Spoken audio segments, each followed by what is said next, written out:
the February 20th meeting of the Health and Education Committee. Our first order of business is to approve the minutes.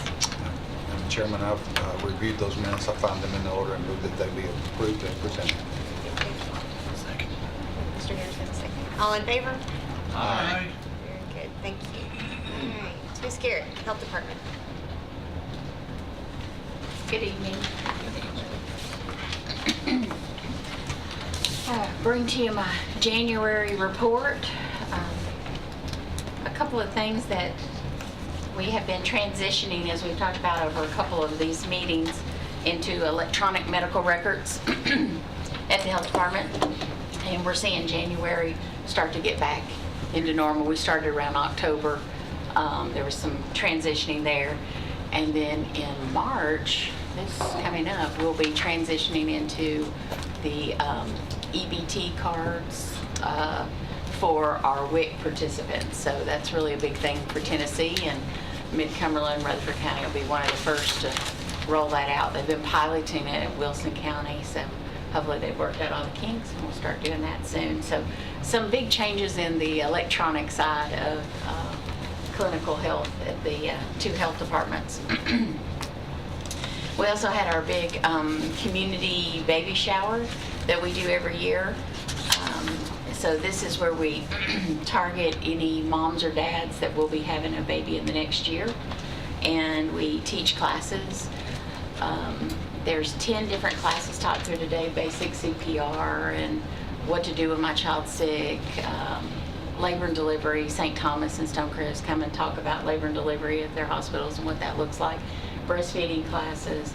So we teach those. We also have about 50 vendors that offer services to moms and dads of young children or who may be pregnant. They come and talk to them. And then if they participate in the vendors and the classes, they can get a diaper bag. So this year we had 313 registered moms that came through on our day. And then 200 support parent people, either dads or grandparents or those. So we estimate about 514 families that came through. We offered 10 different workshops. Over 300 of the participants participated in the workshops. So it was a good turnout, and it was a great time to reach people in our community. So we hold that once a year at Patterson Community Center. We've grown. It's our 5th year, and it continues to grow. We do that in partnership with United Way. United Way gathers up all the stuff that goes into the diaper bags from the community members, and we put those together. And it's a great partnership with them. That's a huge number for participants. Yes, Awesome. yes, yeah. It continues to grow. I think we might have outgrown Patterson or getting close to it. Yeah, so if we could have all of Patterson, but they always have so many other events going on, then we might be able to fit in there. But it's we're probably going to look at someplace different maybe next year. But we do look at targeting at-risk communities, and that's a good area to be in. It's centrally located in Murfreesboro. So.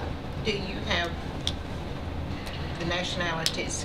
Yeah, so we collect all that. It hasn't been finally formalized yet, and so we don't know exactly, but we also know zip codes, where all they come from.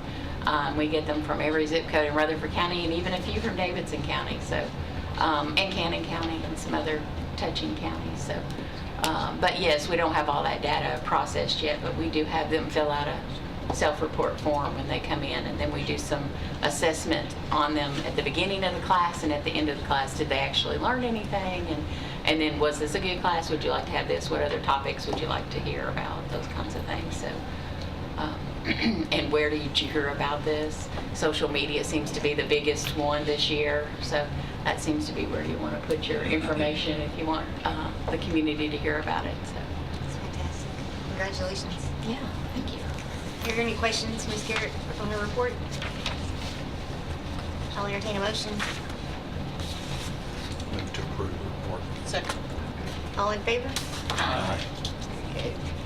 Okay, and I have the second document on your iPads is the yearly, the state calls it a co-op agreement between the county and the state. This is for the budgeted year we're already in, so it's always about 6 months behind. And so what we do is, y'all have already agreed to all this. We're already paying it. We're already doing it. The state just wants to have the official paperwork, so they asked me to bring it to take it through. We were looking at this before, and I realized there was a typo on the second page under B. I think when people were copy and pasting last year's numbers and this year's, they left an extra little bit on there. So the actual number that it says the state will provide is $2,722,600. So I'll send a corrected one for the files. Before Yeah. they're taken. Yeah, before it goes to budget. We've already approved this. Yes, yes, and Ms. Nolan looked at it and she said it all matched up with what we have already approved as a commission. Any questions, Ms. Garrett? I'll entertain a motion. Move to approve. Mr. Urban, seconded. All in favor? Aye. Very good. Thank you. Thanks. Thank you so much. Appreciate y'all. All right, community care report. Ms. Carroll, anything you want to share with us on that? One of the things that we're having problems with, and that's staffing. We need nurses, we need CNAs. Please put your application in and be qualified. So we're working hard. We're 4-star now. We're working hard to get our 5 stars. Fantastic. Mayor, do you have something you want to say? We should know within the next week or so. Christy Houston, we've applied for a grant for Christy Houston to go in and remodel the last old section of community care. And so we've made the application. We just hope that they'll see fit to allow us to go in and remodel that old section. I'm not sure the commission's been briefed on this. This was a case that actually, give you the background on it. Back in October, last week of October, we had an inmate that was picked up for not showing up in court. He was at the jail. They transferred him to the workhouse. The first day he was at the workhouse, he collapsed walking down the hall. And come to find out, Dr. Rudd transferred him back to the jail because we had 24-hour care there at the jail. So he made the diagnosis that he was digressing that next day. So we got him over to St. Thomas. They determined that he had meningitis. Fortunately, it was not the contagious type of meningitis. But they couldn't determine what strain of meningitis it was. So they transferred him from St. Thomas to Centennial. And so from the second week of November, they did determine it was the same type of strain of meningitis. If you recall, a couple of years ago, there was a laboratory up in Boston that was sending pain shots down for people to get shots in their back, and they were contracting meningitis from that. And so they determined that was a strain that he had, but he's been in Centennial since the second week of November. As of week before last, his medical bills to the county, because we were responsible, was $1.5 million. And that account blew through the account that Dr. Rudd had. He was able, Dr. Rudd went in and met with legal counsel for HCA hospitals and was able to talk them down to $225,000, which was good for Dr. Rudd for being able to get that done. I immediately called out to our nursing home if we're going to have to take care of this guy, because he did suffer brain damage. I wanted, if we're going to have to pay a nursing home, I'd rather it be ours. So we got a room for him, and he's at community care at this point in time. But I did talk to our director just last Tuesday, and she said she's seeing some improvement. So maybe with some therapy, we might be able to get him home.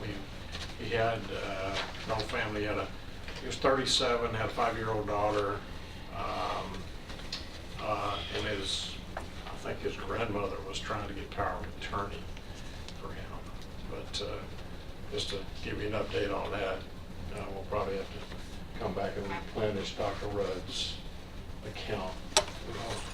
Do we have to have security for him there? No, he's got no. The condition doesn't warrant. Yeah. They do have him up and trying to walk him, and he's not ambulatory at this point in time. You know, and then, but our director did call me and ask me what happens if we do get him up. What Right, happens? What's the right. next step? And I said, well, I guess he'll have to go back and serve the remaining part of his time. Sure. You know, but he was a drug user, previous drug user. Even though they couldn't find any needle marks on him at the time that we arrested him, and took him out there. But so he is at our community care. Okay. Good update. Thanks. Okay. Good. Any questions about that report? It's on your iPad. I do. Mayor, is he, did they know how he contacted meningitis? I mean, is it where we can have legal action against someone? They would, of course, like I just stated, they couldn't find any needle marks, even though he was a consistent drug abuser.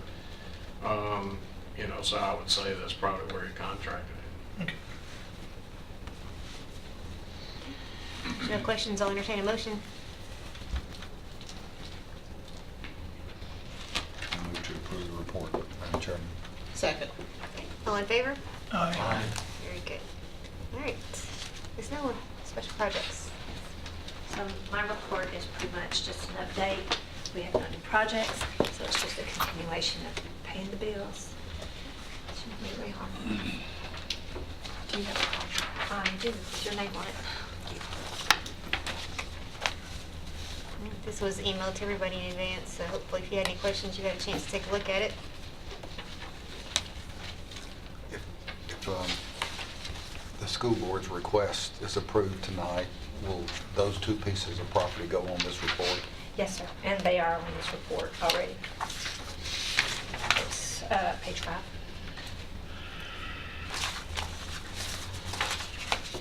Down the bottom says land. Just unnamed, yeah. Land. We've divided out how much of the, when you see land and you see elementary and secondary, that means that on the elementary part, we have shared those funds with the city, and secondary we have not, so, That's because we've already authorized the 10.5. yes, to 3. 10.3. Then remind me, catch me up to date, why they're already on this report. Because we borrowed, we've already borrowed for the money. We already have the money.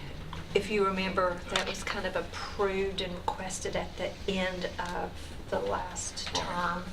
So we've to already, do, and so when we borrowed in August, we went ahead and. so we've approved the money, but we haven't approved You've not the approved the property. projects. That was the deal, is that the project, wherever the land would be, would come back to y'all. So it goes on this report, even though The money's there, the So- money's there, so it goes on the report? yes, it's a project. So what we're Yes. voting on tonight is not new money, It's not it's new money. assigning that money to a named those project. schools. Absolutely. It's earmarked for this. It was earmarked for land. It was at the time like 3 different pieces of property. My memory is probably not what it used to be and not what it needs to be. But approving that money before was not an indication, I think, in the motion that we were going to approve the project. Not, if you remember, it was all the discussion, and this was to get in there and to be there prior to our borrowing, that it was the intent is to borrow for that land as well. So the money is there, indicated for land. Doesn't mean you can't change it and say it's for a school. But the money is in there, and that's why, when I say it's elementary and secondary, it's to make sure that we know how much of the money has been shared and how much hadn't. So that's some accounting for us. I still don't get it, Lisa, I'm sorry. But we borrowed the money Yes. with the intent. with the intent of spending it. But to me, it looks like we've already spent it, We since haven't it's on spent this it. report. No, we haven't spent it. The money's there. The budget for property. What if we There's say no no spend. tonight, If and the you full say commission no- says no, will it come off the report? No, Because we still have the money. We've already the borrowed money's money. there. It was for that until you make a change to say you want you want it for a different purpose. That's what I was gonna say. If you say, we're not gonna do that, we're gonna do something else, and it's for something else for schools. We borrowed it for schools. Kind of like you set aside $25,000 to buy a new car. You didn't set aside, didn't decide what new car you're gonna buy. Later on, you're gonna come back and decide, okay, I set aside this money, sometime the next year or so, I'm gonna buy a new car. Sometime later on, you go car shopping, and you actually buy the new car. We haven't bought the new car You yet. haven't bought the car. You've not bought the car, and you also could also say we would rather buy a house. Or- My only concern, and once again, I'm probably looking at all this wrong, but the concept of having money set aside so that we don't have to borrow so much at one time when we found a piece of property that we wanted.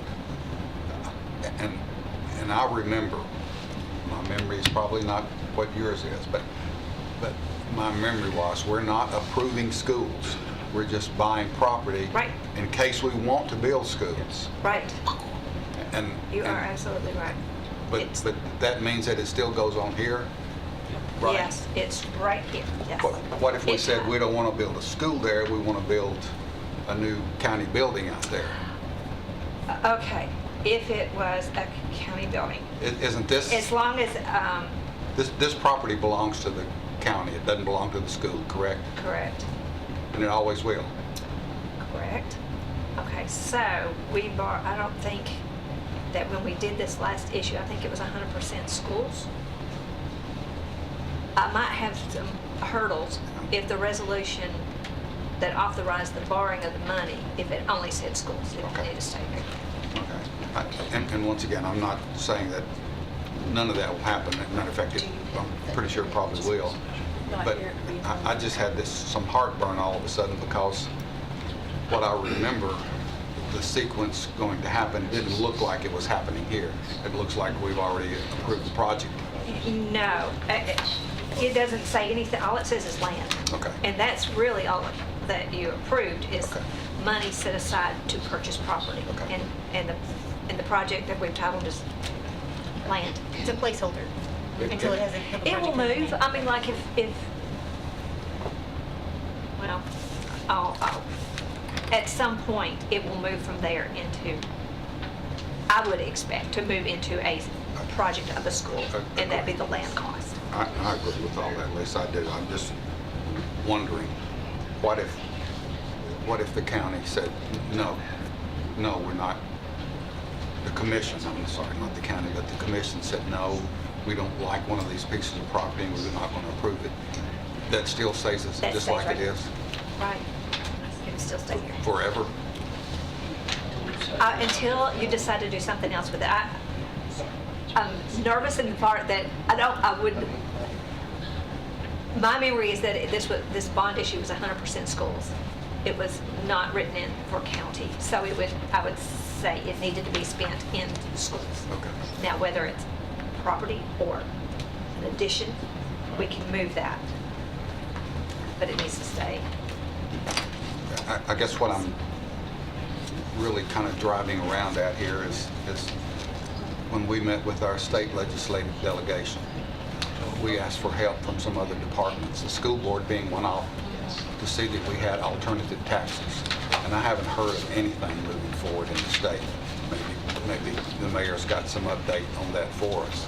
But I'm not in a position to where I'm going to say, yeah, we're going to build schools unless we have some alternative to property taxes. And that was my position made pretty darn clear last year. So that's the reason I'm asking all of these questions. I just wonder where we are and where we stand with that and what the board has done because of our request for the board to help us in that process to find some alternative taxes. So as we get into the school board, I guess I'll ask the school board that question. Mayor, have you got any update as to what's happening at a state level, if anything? Nothing has actually happened. The budget is beginning to start to move. In Nashville, they're actually, it's not their traditional calendar as for the last 16 years when I was there. The governor has waited very late to give the state of the state, which won't happen until this next week. And so everybody's kind of sitting around waiting to see what the governor's going to propose before they start pushing their bills forward. Okay. So, So the deadline to file bills has not passed? the deadline for bills has passed, but they're waiting to see if he throws anything out there that they may not need their bills for. Okay. So, The request that we made, the commission made before. I'd say you're another 30 days away from knowing it. You don't know whether our bill has been filed as it relates to alternative taxes? It was my understanding that it was filed. Okay. I don't know where it's at, what committees in either house. That's perfect, thank you. Well, and let's catch up the new commissioners who weren't here when we made that allocation. And so I'm going to restate as I remember it, and I want you to correct me if I'm remembering incorrectly. The school board made a proposal to the county commission that we allocate $10.3 million for the purchase of land. The goal was to get us either, I think it was 8 or 9 schools. We couldn't say for sure if we were going to be able to get 8 schools or 9 schools, but we were hoping to get somewhere in that window. And the goal again was to try to plan for the next 10 years, to go ahead and secure that land acquisition. So this committee approved it, budget approved it, full commission approved it, and we did that early so that because we knew we were going to have a borrowing, we were trying to get that done before Mayor Burgess left. And trying to bring everybody new along was going to slow down a lot of stuff. So that's what we did. So we borrowed that money. It's sitting here in the bank waiting to be spent on land for schools. We did it with contingent upon the school board bringing back to us each individual purchase. So we didn't authorize, here's a blank check, go buy what you want. We said, this is your budget. You go shopping. When you find something you want, you bring it back to us, and we're going to talk about it. So that's where we're at tonight. Is that accurate? Yeah. In my memory was 3 pieces of property, about 100, It is 3 pieces, yeah, 3 portions. with about 100 acres each, Yeah. in my mind. I know that's not exactly, but that's what I took in mind. But there's somebody we're going to talk to tonight. Oh, there's lots of stuff I Okay. can talk to. Okay, Throw we, you under the bus. okay, so we need to approve the special projects report. I'll make a motion to approve. Second. All in favor? Aye. Very good. All right. School board, you're up. Thanks, Lisa. Thank you.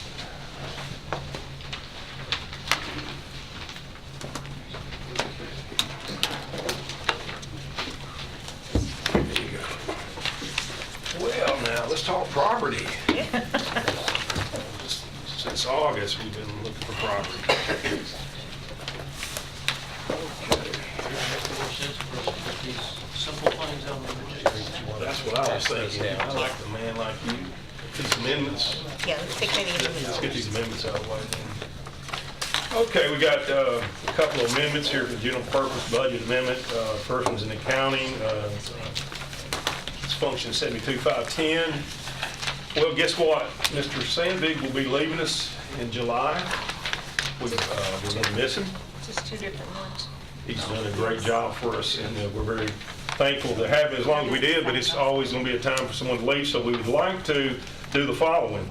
We'd like to amend $40,000 from the unbudgeted growth in our local sales tax revenue to fund a transitional position so that he can come on board sometime in April, so that they can work with Mr. Sandvig as he continues through the budget and has a little on-job training.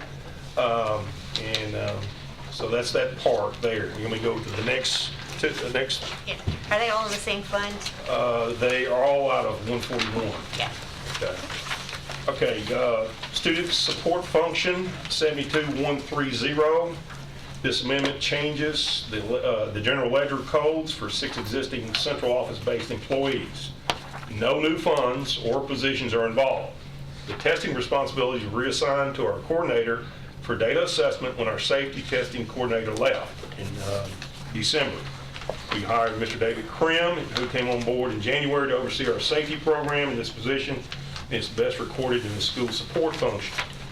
Our athletic director and lead athletic trainer are being moved from other salaries and wages, object code 189, to supervisor/director, object code 105. The 3 other positions in this amendment are our behavior analysts, who are being moved from student support. These positions have been split between regular ed and special ed, and we've added 2 behavior analysts this year who are budgeted under other salaries, student support, and 72-130-189 because they handle both regular ed and special ed students. So there's our 2 amendments there, okay? We'll start with the first motion on the amendment for the unbudgeted growth in local sales tax. Recommend motion to amend $40,000 in local sales tax revenue, account 40-210, in order to fund training time for Mr. Sandvig's replacement as presented. Can we do these both at the same time? Yeah. We can? Okay, I'll go on with the next one then. Recommend to amend $128,507 to account 72-130-105 and $88,838 to account 72-130-1889 and $39,560 in related payroll benefits with salary funds coming from other salaries, object code 189, in the student support function. 72-130, the regular ed program function, 72-210, and the special ed program function, 72-220, as presented. I'll make a motion to approve as submitted. Forward to All these internal to your own budget, all of this. Okay. Thank you. I don't know their answer, Director, but why are we moving them from 189 to 105? Just so I know. I think there's, It better reflects actually what they do. Our athletic trainers have, until this most recent year, basically it was a kind of a sponsor and contracted out arrangement between MTSU, NHC, and TOA. The requirements for that program have changed on the graduate level. Basically, they're going to be shifting to become our employees, and we are looking at some kind of a sponsorship arrangement. But we are going to have someone overseeing and scheduling, assigning, hiring, interviewing these people, and it's just trying to kind of true things up for next year's budget process, because we are losing more of these contracted positions, and we will have to add new ones. we're encumbering the cost of them coming into us. It was being funded through our outside source. They will be assisting with it. Yes, they will be assisting. Any more questions or discussion? Commissioner Cook, Yes. Commissioner Irvin, Yes. Commissioner Gammon, Yes. Commissioner Gurley, Yes. Commissioner Harris, Yes. Commissioner Phillips, Commissioner Allen. Yes. Okay. What else you got? All right, land purchases. You want to get going? Party. Does everyone have a copy of The packet you sent out? the only thing that's different with this, it has the executive summary of the Phase 1 environmental studies on both papers.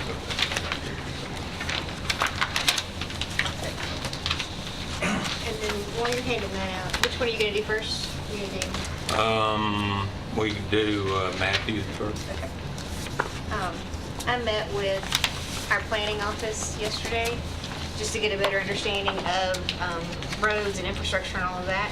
So they were nice enough to print off bigger maps for us. It does not have how the parcel is cut out. It has what's on the books right now today. So I had them print off several copies just so we could see something bigger than those small dark blotches. There's 10 of these. There should be one for you. There should be one of these for you. And then I've got the same, for when we go into Christiana, I've got the same thing. Okay, We'll just good. start with one at a time.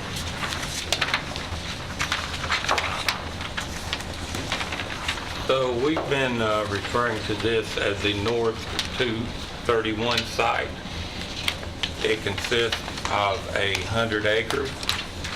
It is cut off of the Matthews Farm on the very northwest corner of the farm up on 231. It's 100 acres. It's fairly well squared up. As you can see it on page 3 on your paperwork there, you have Lebanon Pike, and there's some proposed entries off of Lebanon Pike. On the traffic study, it shows Matthews Drive going over here and turning, and it has an arrow going the way pointed towards the street you were talking about to get an extra exit. And that's one of the recommendations of the traffic study. This site would have to have a septic system put in out there, a step system. We have sewer. There's a tight line across the street at Walter Hill School, but I don't think that that will handle it, so we went ahead and planned to get a step system in here. What service is Walter Hill on sewer? Is it? It's pressure line all the way back across the river to a Okay. manhole up there on the hill. Okay. And we have 2 tanks out there, and we can pump them intermittently. Okay. So someone had mentioned to me at some point we might want to tie that school into this. Would we want to do that? That's correct. Well, we could if we needed to. At some point, during my tenure at the school system, I've dug that line up twice to replace sections of it down by the river. It's about 30 feet deep down there. It's the whole thing has to be replaced. It would be a pretty costly project. Yeah. How many acres, I'm sorry, Mr. Chairman, Go how ahead. many acres is this septic field? 11.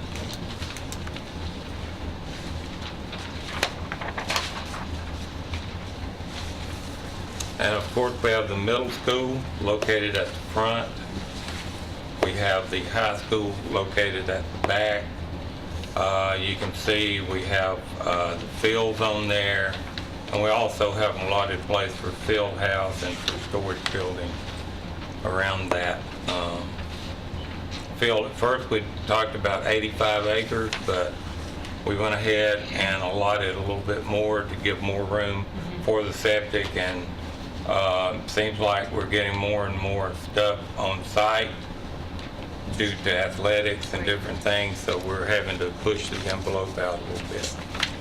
Have you done any preliminary work in terms of internal traffic patterns on this to try to get as much traffic off of 231? Because that's one of my big concerns. You've got a major arterial road there, and I just don't know that we've got sufficient room to stack cars.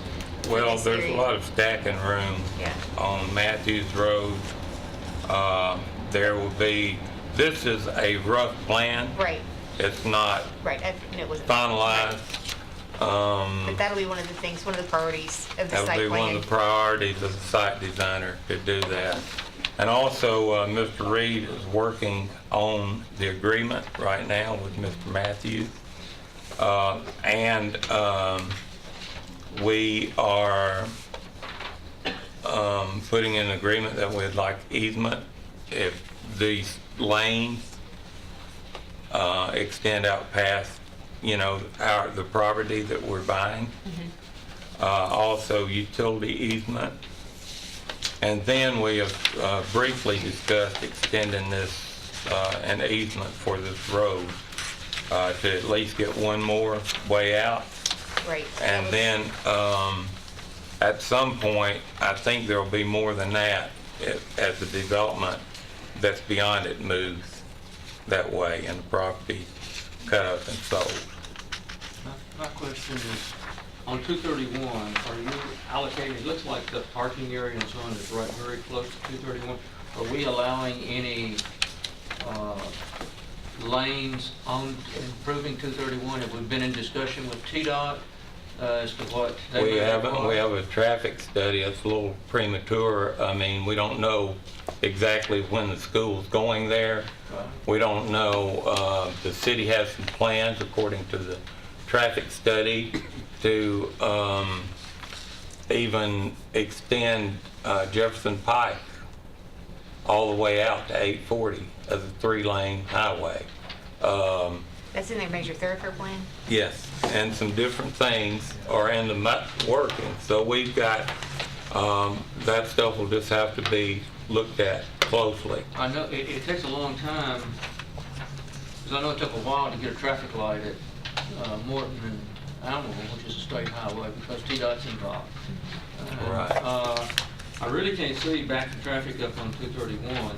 I really think we need to be proactive and address potential traffic issues in the very beginning.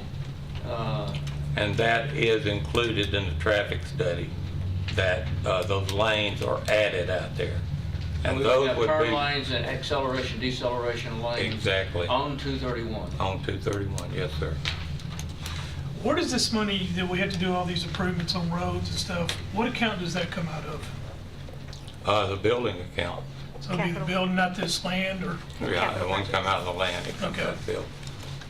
My last question is, this land that's in the back that's unused, how many acres is that Where are you? right here? I don't know exactly, that's a bunch of lots. Are you talking about to the back, his property to the back? No, are these not ours right here? No, The those are squares? not ours. No, so it's just that line? Yes, sir. Okay. Y'all have any idea how much land this is right here? Reason I'm asking you this is there room for an elementary school or?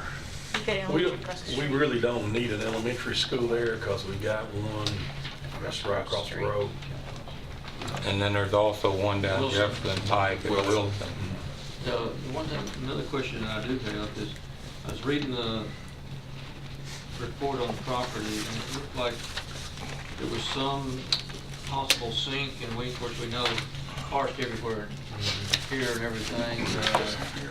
In light of what we wound up discovering at Rocky Fork Elementary and so on, would it be wise to do some additional core drilling or some deeper core drilling? At the time the actual school plans are designed and we know exactly where those buildings and things are going to sit, Right. it'll be the time then to core drill them, check it all out. We now have an idea by the report, just according to what we have laid out, how deep it is down the rock, what type of soil's on that rock, and those types of things. But I think what happened at Rocky Fork is during some time in the process. Yeah, I know what happened to Yeah, Rocky Fork, so. yeah, okay. Yeah, I just Yeah, I'm not trying to sure be 'cause prudent it's up squared front off on the that, to avoid those types of situations. But I think further run. the, Rather deal with it in the beginning. Right. I think what we're saying is, and I agree with you, Commissioner, that the site itself we can build on, but we would need to, if we did, we'd need to go in and do additional work on it. The reason I say that is we're looking at Actually, look at that. Look at this. $42,000 an acre Yeah. on this Can I show property. them this? We're trying to figure out Wonder, where the school site is. if we do and some more based due on diligence up this- front to based on how determine this is, exact and buildability this on chip, this it looks like it property. comes here and here. but before- you've it got just these comes on- down to here. Spend $42,000 an acre, I think it comes up to $4.something million. But not this. And then, And the one that they wind up curl having out, to they mitigate purchase up that, on the back end. It's across the street. So then the I'm curl just- right here, Oh, the it's, for doing things up yeah, front. down on that corner. It is- So we You get know, around the curl it, cheapest there's or curl No, it. the it's quickest squared is out. not always the I think bestest. That's, And pardon my language, Well, 'cause but it's really- that's just the way it is. Curl like that. And sometimes, you know, I'm just for doing due diligence out and I of think, it. I don't know. Up front. I have to check it out.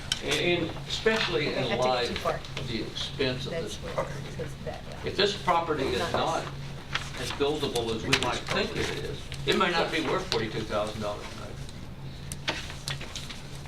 acre. The preliminary report point to a good site. And I would personally, from my perspective, and we've just found that's better, that when you get ready to place a building on there, you go down there and you drill, lay it out, have it in with the engineer, surveyors, and then go in there and drill. If you want to drill them 8 foot apart or whatever, drill and figure out what's got to be done. Now, they have made a few assumptions and in the soil report on the lean and fat clay. Right. And but any place you look in Rutherford County, you're gonna have rock. You're gonna have it. I experienced that. I got roughly a 20-something by 60-something foot excavation for basement 30-something years ago. One little pocket of that good old soft clay. I don't know how many rock I put into there, So you find it. The rest of it, great. So yeah, I mean, that's Rutherford County for you, but I'd rather know that up front than before I pay $40-something thousand an acre. And I think you're right, but I think you'd have to almost do a design plan. Well, you'd have to get a design plan that is perfect. Right. You'd have to go in there, and then if you ended up with some issues, you'd have to go back and re-drill it. Yeah, I there's guess the just so question many is, how much do you do? But I'd like, I'm looking for confirmation that we have done enough right now to know that this is worth $42,000 an acre.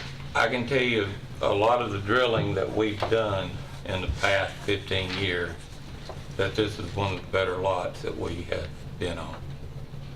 I can tell you that. And Ms. Carroll had a question. Okay, we've gotten in some problems before. okay. Does this price, will it include some walks around the school where the kids can walk to school? What about their utilities, your gas line, your water lines, and all? I know some of it's gonna come from Walter Hill. Well, that'll all be in the construction price. This is the land. And construction.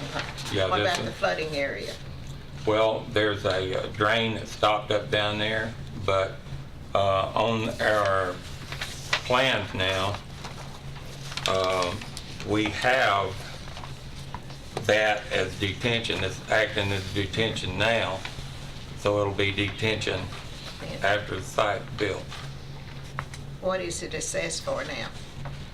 The assessed value, I have an appraisal on it. I don't know exactly what the assessment is, but the appraisal is $4 million. What's it? And For this track, for this one track. for that one track, yes, sir, in the comp.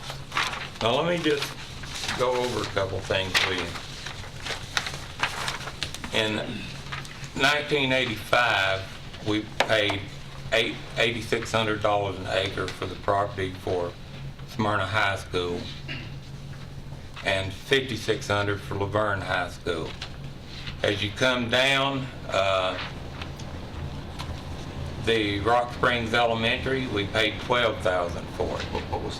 What was the lot size of that lot in Smyrna or Laverne? It's 100 acres. Smyrna was 58 acres. Just that big. Yeah. And Laverne High School was 53 acres. But And we then just, we just have high schools on that. Right, exactly. Then we had 25 acres. It was given to us.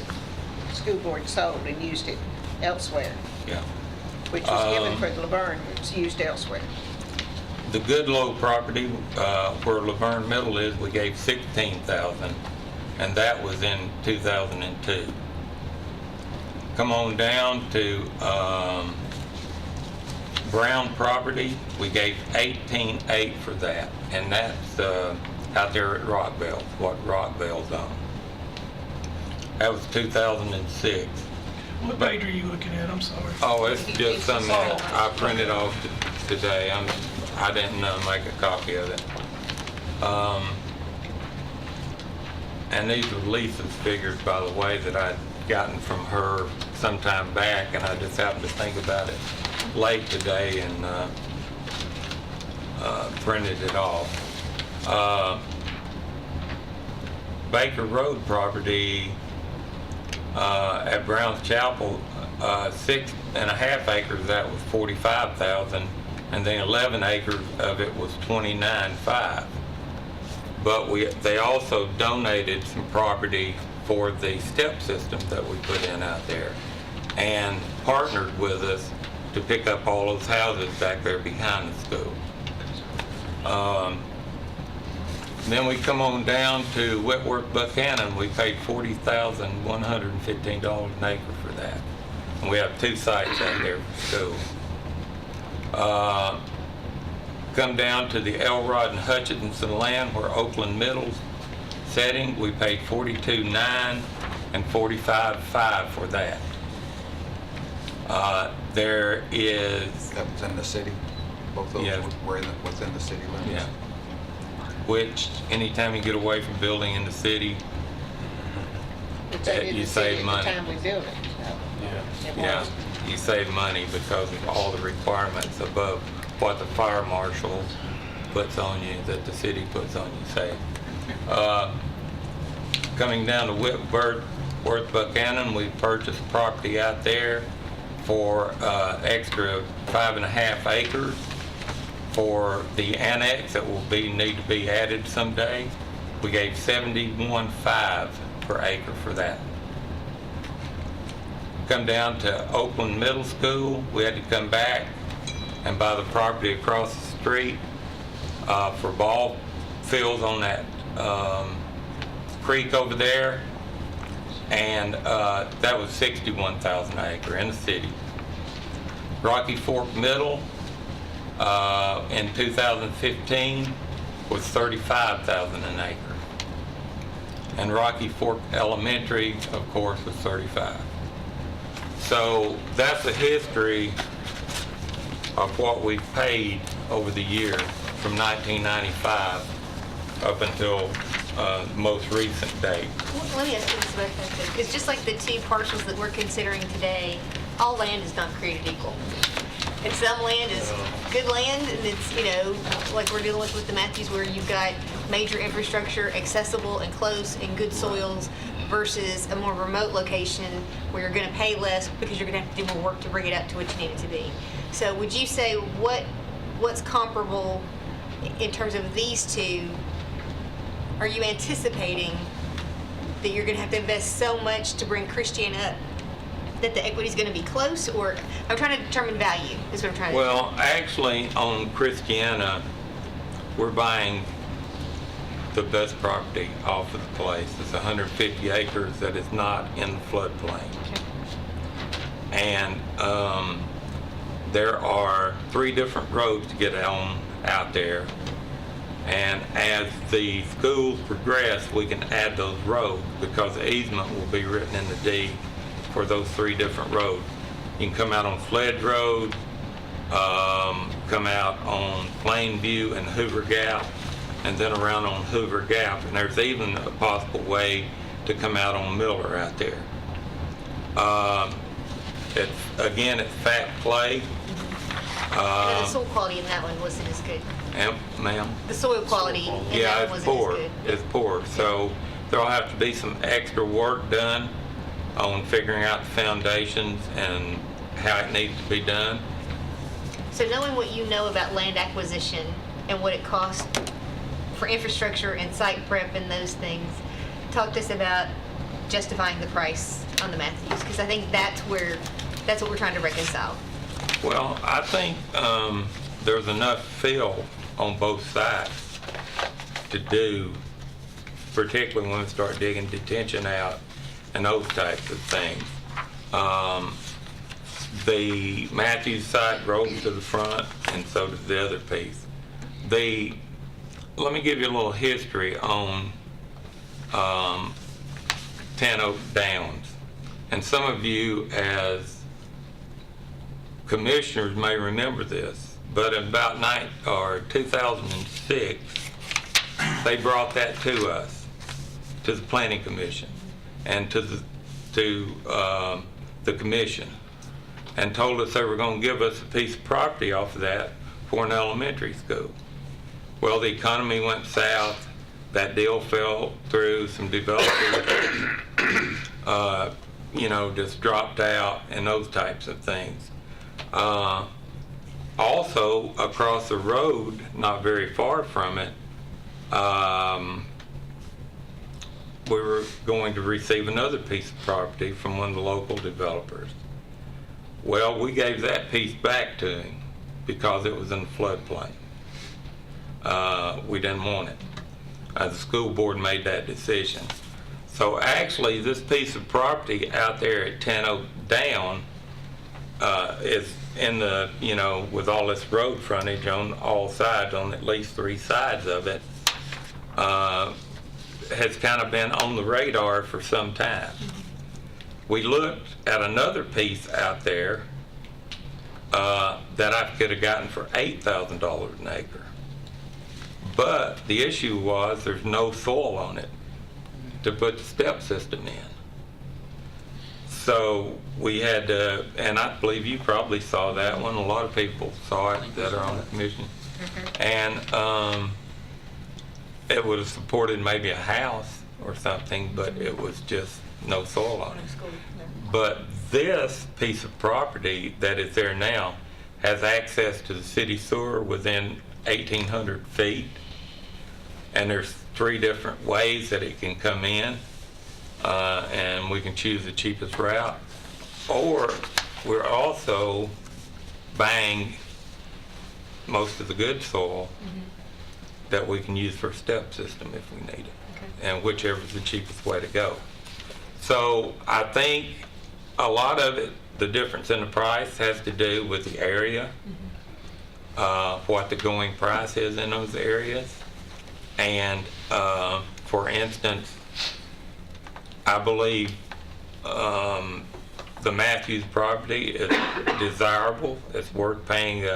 It's kind of like Whitworth was out there on the main highway. We had good access to it. Joe B. Jackson's coming on out there to tie into Lascassas, I think, road. And we can, at some point, when that develops, they can put a road going into Joe B. So we had all that on the radar screen, but we think that the Matthews is worth it because of the location it's in. The utilities are there. The soil is decent. We have a step system located where the soil is. We have a full report on all of that.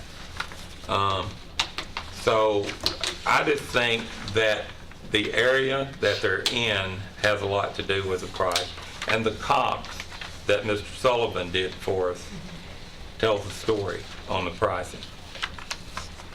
Have you been working with the county planning department? Because anytime you build a school, there's going to be developments all around it, which is going to be, going to interfere with our infrastructure and roads. So have you been working with them? Well, we have Shane in our office that gets a report from them every week and a city. Shane Morgan is his name, and he tracks those subdivisions and things, and just inputs the information in for zoning, and takes into consideration where we need to build those schools and those types of things. Now, that's one thing that I've always thought we needed to do, is to have a closer relationship with the Planning Commission. And when the comprehensive plan was done, I asked for the school board representative to be put on the Planning Commission. And I never heard anything else from it. So it's something that needs to be looked into. Is that something that needs to go to steering committee? What's that? For someone put on. I mean, that's at the mayor's discretion, isn't it? I guess, but it's at least should be open to discussion with someone. Mr. Phillips has always worked very well with us, and he's the one that said, hey, don't bring anything up here unless you have a traffic report with it. And so the traffic report did give us some insight into things, but now we have a record of it. We have it on paper. as part of the documentation of buying a property or purchasing property. So we can look back in there at any time down the road and say, hey, this is what we need to do, this is what should have been done, this is what needs to be planned in the future. This is what, you know, the school board needs to participate in, this is what the developer needs to participate in, this is what the land owner needs to participate in, or however you want to do it. To make things smooth, somebody's got to put the improvements in and pay for it. I'll say Mr. Irvin, and then I want to add something to that. Go ahead, Mr. Irvin. So, in your budget, you've already figured in the sidewalks, lines, and all the infrastructure that you're gonna need to build your schools? In the budget on the, is that it? It's on the building plan. Building plan. We have the budgets in there for the buildings. Yeah. For Christiana. For the Christian, for an elementary, not necessarily specific in Matthew's project. And I was thinking the other day, from 2004, when I first came, and y'all know Trey has moved into my position, and I hope to have my work finished up by the end of March here with the school board. You know, we were building schools in 2004 for $76 a square foot. Now they're $230 a square foot. So they've gone up 300 or 400%. Yeah, just look at the difference between Stewart's Creek behind my house and Oakland and Rockville out south. I mean, tremendous difference in the cost of those two schools, and yet they're almost a done. And if you look at the new high school proposed, well, they're actually starting on it, it's about $290 a square foot. But you also look and you see how many houses and townhomes and all that are Right. being built, and how many people are doing that. You can't, you know, supply and demand. And that property is shrinking, so are houses, but the sizes are, and they're putting more per lot, and that's increasing attendance. Right. And they're going condos. Right. That's correct. Now the new starter home is a townhome, That's right. when it used to be on a half-acre lot. Besides the infrastructure and everything we're talking about, the land, any thought, or I'm sure all these portables at these other schools, any of that going to relieve any of the... Well, and we'll bring that up here after, that's the next part. I'll let you know something about that. Well, the thing I wanted to add about the planning commission is, you are fortunate that you've got planning commissioners who have always been Right. part of the health and education committee. But, they're very open to working together collaboratively, because Doug and Mike and Greg Brooks all sat down with me yesterday. And we looked at all of this. That's where these maps came from. That's where the conversations came from about, traffic flow, infrastructure, all of that. So there's a wealth of resources where they can work together on this. I do know that there's that reporting every time Shane is their planner. And so he receives the report on new lots that are being approved. Right. So he knows, he plots them. He can tell you where every kid lives. He can tell you where every, lot's been approved that's going to be built on. But we can always improve on the communication and the coordination in Right. those relationships. And I'm not, Yeah. I'm not fussing or Yeah. anything like that, but Rutherford County government has a great group of employees. They have great people in key positions. They have a great commission that's informed. And everybody communicates. As you said, we've always had some people on the health ed, on budget and finance, We've also been on planning. that, so they have kind of carried the communication back and forth. So I know one thing, I have really, really enjoyed being a part of this group for a long time. I'm gonna miss it. Yeah, we're going to miss you. Well, I'd just like to say, I've known you since you came in, about the time started building the High Knife house, and you know the issues that we went through there, and I know how you resolved all those issues. And I wasn't a county commissioner then, so you didn't have to kiss up to me or anything like that. you know, I was just Joe Blow neighbor out there, and we got along great. And That was my job. that was your So job. I did it. And, you know, all this last rain, we didn't have a lot of flooding or anything. Yeah, we had flooding in the neighborhood and issues, which, by the way, I'd like to thank you for getting that gate open and opening up Foxland so the traffic when Poplarwood and Seminary were blocked could go through there. That's what it was put there for. And so thank you for that. But Mr. Clardy, you've always been great working with, like I said, not as a commissioner, great as a commissioner, but just as an ordinary citizen out there. You listen to the issues and so on. So thank you for your service to Rutherford. You're very welcome. I appreciate that. We're going to address the two parcels separately. One more, I'm sorry. Yeah, no, so we're going to address them separately. So I want all the questions that we need on Matthews. Let's wrap up Matthews and then we'll move on to Christiana. So Any update? I see Doug and Steve both back there. Any updates on the project for Jefferson Pike, widening of Jefferson Pike? You know, it's been on our 10-year list for the last 30 years. The last thing that we've seen, Mike obviously chime in if I'm incorrect, the portion that we're really looking at right now is from Smyrna to 840. Right. Every time I hear another update, they keep pushing it back a little further and a little further, but that's really the focus right now. The portion from 840 out to 231 is, I don't think it's designed. yes. No, it's long-term improvement number 10. They proposed 5 lanes, but who knows when that'll be. Won't give it a long lifetime. Do we as a commission need to speak up to the Congress about the road? Always. We have. Sometimes you have to keep after them, just like they keep after us. Did you? Yeah, I want to touch on Commissioner Allen about the planning commission, because I agree with you 100%. So I hate to put you on the spot, sir, DeMoss, but is there a problem by not having a representation by the Department of Education be on your board? No, it's just a matter of when an opening comes up. You know, I mean, that's something we can definitely look at. Now, I will say that when we did the comprehensive plan, we had a steering committee, and there was a representative from the school board on the steering committee for the comprehensive plan update. I believe it was Wayne Blair, if I remember right. So they were involved in that. Now, as far as the planning commission, I mean, that's just something, like I said, when an opening comes up right now, we have 11 members.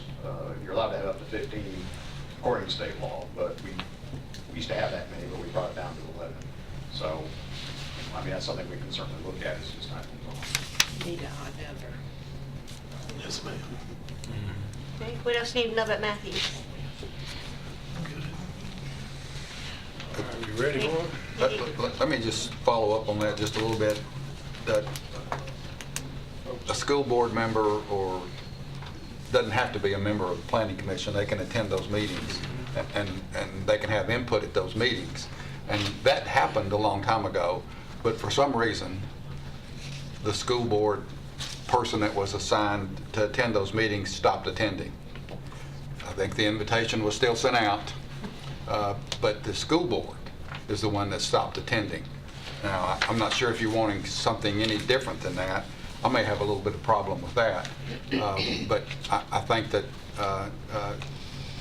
that attendance was present a number of years ago, and it's been a long time, but the school board, whoever was assigned to attend those meetings, stopped attending. The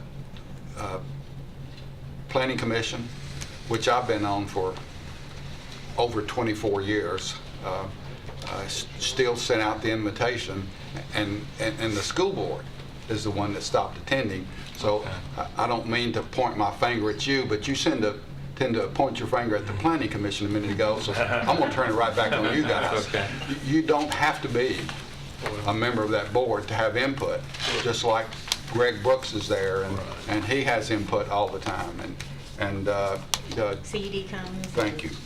I think There's a lot of folks that are there. I think since you mentioned this, we can take care of that problem. Yeah. Okay, we can do that. And Mr. DeMosi used to call me if there was something coming up that concerned us. Yeah. And I attended a few, like 10 Oaks, that piece of property that we were just discussing. That's how that came on my radar. I was just going to say, whenever we see plan development applications, I send those to Shane Yeah. for comments, you know, Yeah. just to see if there are any that you may want us to include with our staff reports. I think one of the issues may have been, why come? Because we can't do anything about it anyway. Right. But if we have that type of an attitude, no planning commissioner would show up, you know? Yes. But there are things I think that the school board could really have good input in, and I'd like to see someone there. You make that happen. Well, and just for the public, there's something I want to add to that, and that was when I was new to the Planning Commission, I did not understand why we would continue to approve developments in areas where that area was going to be zoned to an overcrowded school. And we actually did a subcommittee and did a study, and what I learned is that you're not allowed to consider an overcrowded school as part of the infrastructure for that community. And so as long as a plan comes before us and it meets all of our guidelines, if it's appropriately zoned and it's got sufficient, utilities, et cetera, if all those things can be checked off on, if it is zoned properly currently, we cannot turn it down. And so the general public doesn't realize that. And so when they say, why do you keep approving apartments? If it's a properly zoned piece of property, there is no if they've done everything inside the lines. It's So already approved. But you are allowed to It's look at the site plan and, and things like that. But I think that as a general rule, folks don't understand we don't have the ability to say no. It would be illegal for us to say no. Then they would sue and they would get their development and we would help pay for it. So you have to be wise about that. Let me just say that history that you just went through is just going to get worse. The types of land that's out there available, paying $42,500 for a piece of land chokes me when I say that. But all in all, that is a really good piece of property, and it's pretty close to a couple of other schools that we have that's out there, and to me it might be really an ideal location. That the road improvements would be easier there than they would be on the next piece of property that we're going to be talking about. So paying that amount of money, once again, as a taxpayer, bothers me, but knowing what we've been paying for some and what we will continue to pay for some, it's a good piece of property and probably in just an ideal type of location for us to build a school out there. Well, and I forgot what month we went on our tour, but when you took us on the tour for the land, I remember the number was actually higher than this. So when this number came in, I didn't have sticker shock. I knew this was going to be the window. Yeah. What's the closest, in essence, what's the closest high school? Siegel. Okay.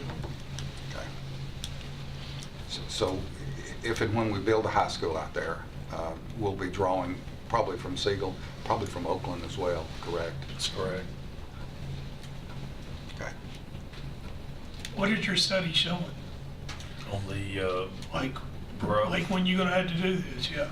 Oh, we'll talk about this in the building program and talk a little bit about it later on. But we're looking at least, 24, 25, that we had down there, 24, 20. Actually, the next high school. 24. Yeah, 20, yeah, but I think that's the next high school. We're not even looking at one out there yet. We don't even have it on our building program. So We don't have it on our building program. neither one of these schools are on this building program? Yes, the middle school is. Show me where it is. I'll try to figure It's it out. on the, let's see here. Line 24. Yeah, Okay, thanks, Jeff. that's 2022. That's the north, 22, the 23. 231 north side. Right.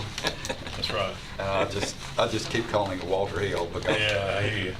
Well, and then that's a great point, Jeff. I want to make sure that also the new commissioners that are new to this committee realize we asked the school to come up with a 5-year building plan.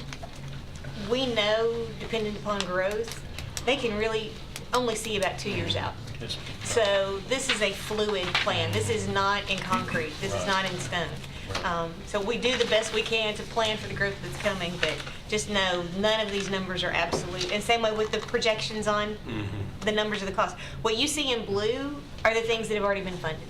Those are things that you're not being asked to fund.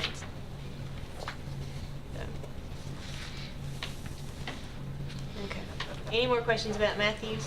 Yeah, that cost per foot that we keep choking over, does that include the cost of the land so that's, That's pure construction. okay, so what we paid in the past did include probably the cost of the land, correct? No? Okay, thanks.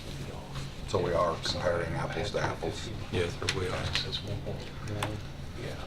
I think heretofore, we bought a piece of land and then built a school on it. It was kind of all in the same breath. But now we're looking at things a little differently. We've got Rowan Siegel High School, and we're reducing with the rezoning the enrollment in Oakland High School, so we've got some time. Anybody want to say anything else before we hear the motion? Mr. Spurlock, I think we're ready. Yeah. Matthews property purchase, recommend approval motion to the Board of Education contracting for the purchase of approximately 100 acres of Andrew J. and Christy R. Matthews property for $42.5 an acre, subject to county commission funding, and to authorize the chairman to sign the contract as approved by Board Attorney Jeffrey as presented. You've heard the motion. This is for, potentially for 2 schools. And the amount of money that we funded before, we wanted 7 or 8, maybe 10. We wanted a number of schools. 8 to 9, yeah. Is Three parcels. Is this still going to put us on that same? It will that put us target? on 8 schools. Yeah, 8 If you go 2 there, 2 out west, 3 out west, and then 3 on south. That'll make 8. Yeah. So it's still going to leave us, if we approve both of these, it's still going to leave us. 3.5 million. Yeah. I'll make a motion to approve the motion as presented. Very good. Mr. Urban, second. I need a roll call. Commissioner Cook? Yes. Commissioner Urban? Yes. Commissioner Gammon? Yes. Commissioner Gurley? Yes. Commissioner Harris? Yes. Commissioner Phillips? Commissioner Allen? Yes.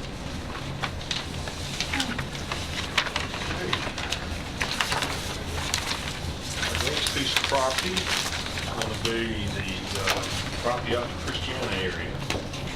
Before we start, I'd like to say that this property is approximately 7 miles from Christiana Elementary and 7 miles from Buchanan and Buchanan Elementary, if that's easy enough.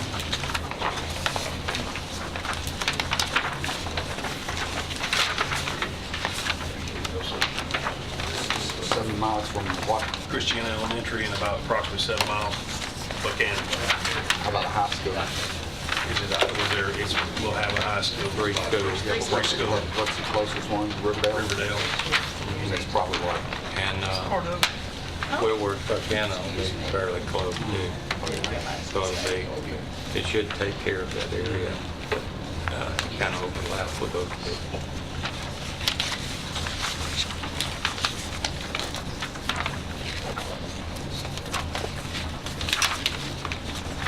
So the piece of property that we looked at, we've already approved that only the middle school is on this 5-year plan. Yes, sir. Yes, sir.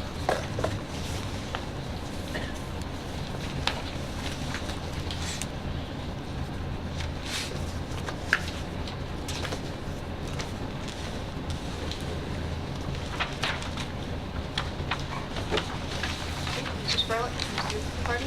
Yeah, let's go ahead and talk about the Christiana property. Okay. This piece of property, as I said earlier, is on the west side. It has Sledge Road. It goes out to Plainview Road.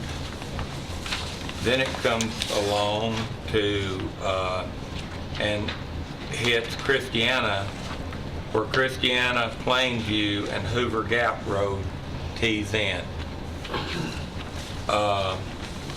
And then Miller is to the east of it.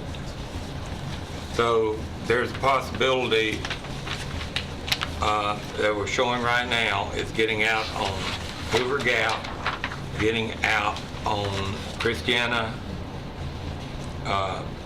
Road, and then getting out on Sledge Road. So where do we have road frontage currently? The road frontage actually along Sledge, it's also, well, Sledge is the road frontage. Can you draw it on this? Let's see if I can put it on here for you. Yeah, either one of these.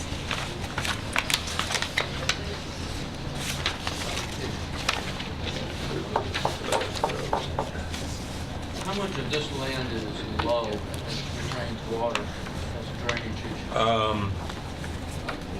All of this property, if you look on this, I'm looking at the aerial map here. okay. If you'll look at this other map, you'll see that there's only a little corner right here of our property, that's on page 11, that will be in the floodplain at all. The other floodplain is down here along this creek, and then over here, coming out to Christiana Road.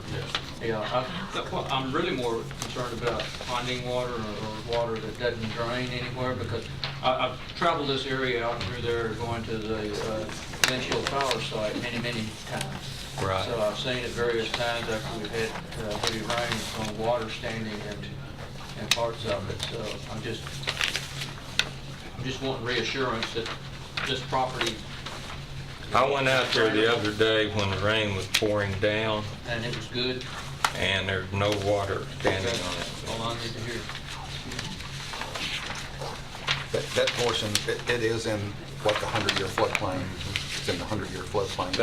That one little corner up there is. So probably you wouldn't be building on that anyway, correct? No, we wouldn't. But you could use that for some recreational. That's correct. And this actually drains this way, so the detention will be over on this side of it. Okay, are we also getting, where on this where it says, the dotted line says proposed road? Coming over from Yes, here? we're getting an We're getting easement across there. Okay. Yes, ma'am. And then we're getting an easement out the other end down there. So we're doing an easement to Hoover's Gap? Yes. Okay. Looks like 2 easements to Hoover's Gap. Is that right? Is that the top of the sides and the bottom? This well, line, and then that one, or if it just continue Yeah, to there, Hoover's Gap? that one actually goes straight across to Christiana. That, and then Hoover's Gap comes this way and Plainview goes this way. And then this is to Hoover's Gap here.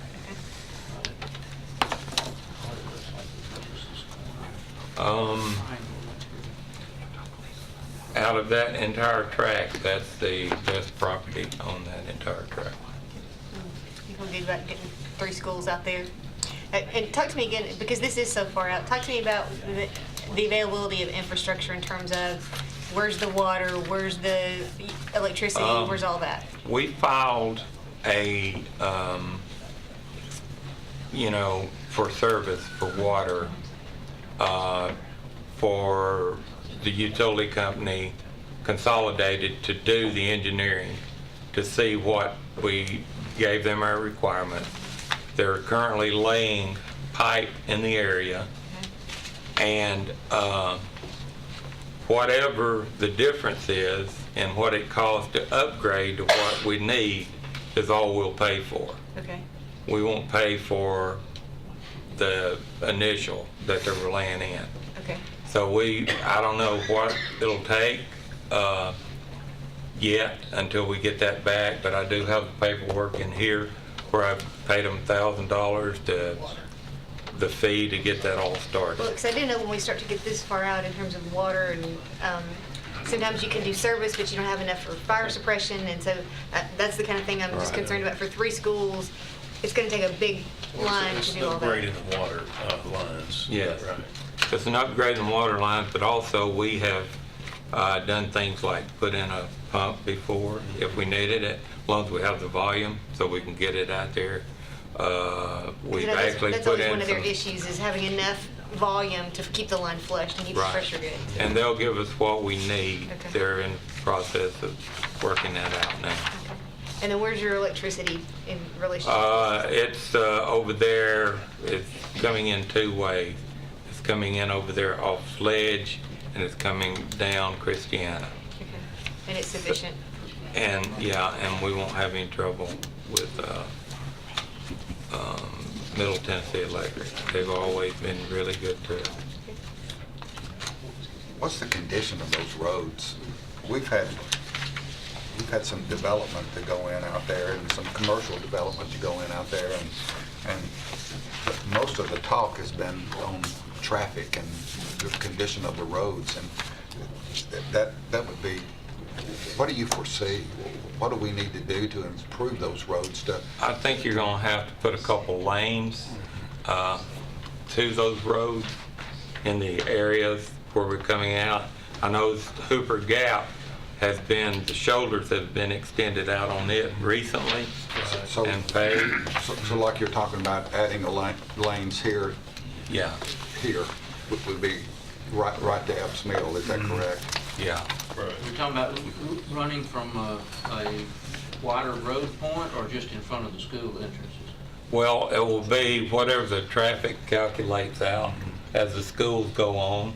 We can add it as we extend it. I mean, as the schools are built. For instance, if we put an elementary school in first, which is planned, we'll add a certain amount. Middle school, add a certain amount. High school, add a certain amount. As we bring the number of people up that we're putting on site, we'll increase those roads. That can get real expensive because some of these roads out there, like I said, I've traveled all these roads Right. quite frequently in previous years, and they're narrow. Mr. Brooks went in and added some shoulders to some of them, like Miller Right. and so on. I actually ran off of Miller one day. His shoulder just gave way. He came in and done a great job in improving that, but it's still rural traffic pattern, not. And what I was going to say is a lot of these roads don't have very much of a right of way. They don't. Some right of way will either have. The right of way to acquisition can just be expensive. You know, if the schools go there, there'll be a lot of area on the inside here for stacking traffic. But you'll need some acceleration lanes and deceleration lanes anywhere there's a connection to those roads. Yeah, that's pretty well straightforward. While we're talking on roads, Doug, let me get you to chime in here for just a second. We've talked about updating the major thoroughfare plan. Yes. And so, is that going to be in your budget for this coming year? Yeah, we met with, we met with Mayor Ketchum, Deputy the Mayor Sandlin, and then Ms. Nolan yesterday, as a matter of fact. And we do have money in there that we put in there. Okay. For now, it's in there. So if we acquire land and you're updating the major thoroughfare plan, talk to this group a little bit about what that means and how you plan for those road improvements, knowing that there's a school in an area.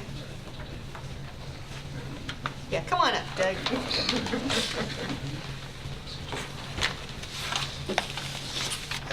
Good evening, everybody. When we have an update to the long-range transportation plan, what that allows us to do really is essentially it's putting lines on the map. So when we start seeing development come in areas where we know there are road improvements, such as if it's along a front of the road, that allows us the ability to require right-of-way dedication, things like that. If it's a piece of property and there happens to be a route going through the property, that also allows us to speak with the developer about incorporating the design of that into their development plans. So a lot of the lines and the proposed development routes that you'll see won't necessarily all be accomplished by the county necessarily building those. It could be developer participation, it could be a little of both. You know, the county takes care of a portion and then the developer takes care of another portion, just depending on how it lays out. But ultimately what it does is it allows us an opportunity like I said at the beginning, to know where these routes are going to be, know where development, when it comes in, to know where the routes need to be planned and where the dedication to be taken into account at that point. That's the big thing that will help us accomplish. Then does the road board then take that major thoroughfare plan and they incorporate it into their budgeting? Or, I mean, do we need to be borrowing money to improve these roads? Well, a lot of that depends, I guess, on the scope of what the project is. Of course, when we get to this process, we want to have Mr. Brooks involved in this, and he's well aware that we're looking into this and is in favor of it. Because it's been, what, 10 years since we've updated it, at least? At least. The last time we actually adopted the whole plan was 2004. There was a small amendment made in 2006. So it's long past for it to be done. But, depending on what Mr. Brooks and his group think they can handle, they might look at some of the maintenance of the existing roads. There may be some small projects that he would be comfortable doing, but some of these larger projects that are proposed, it may be just something that it might be easier for the county to actually get a contractor in to actually do the road. It just depends. Yeah, what I'm trying to do is plan for, like Mr. Gurley's concern, I have the same concern. Trying to do everything we can do right now to make sure that there's a good road system in and out from these schools. And so wherever that responsibility lies, I want to make sure that we're all on the same page and planning for it right now. So that's part of what I'm trying to figure out. One of the things we would do, obviously, I know Mr. Lardy has done it, but Mr. Lee would be meeting with the road commissioner, prior to us doing anything.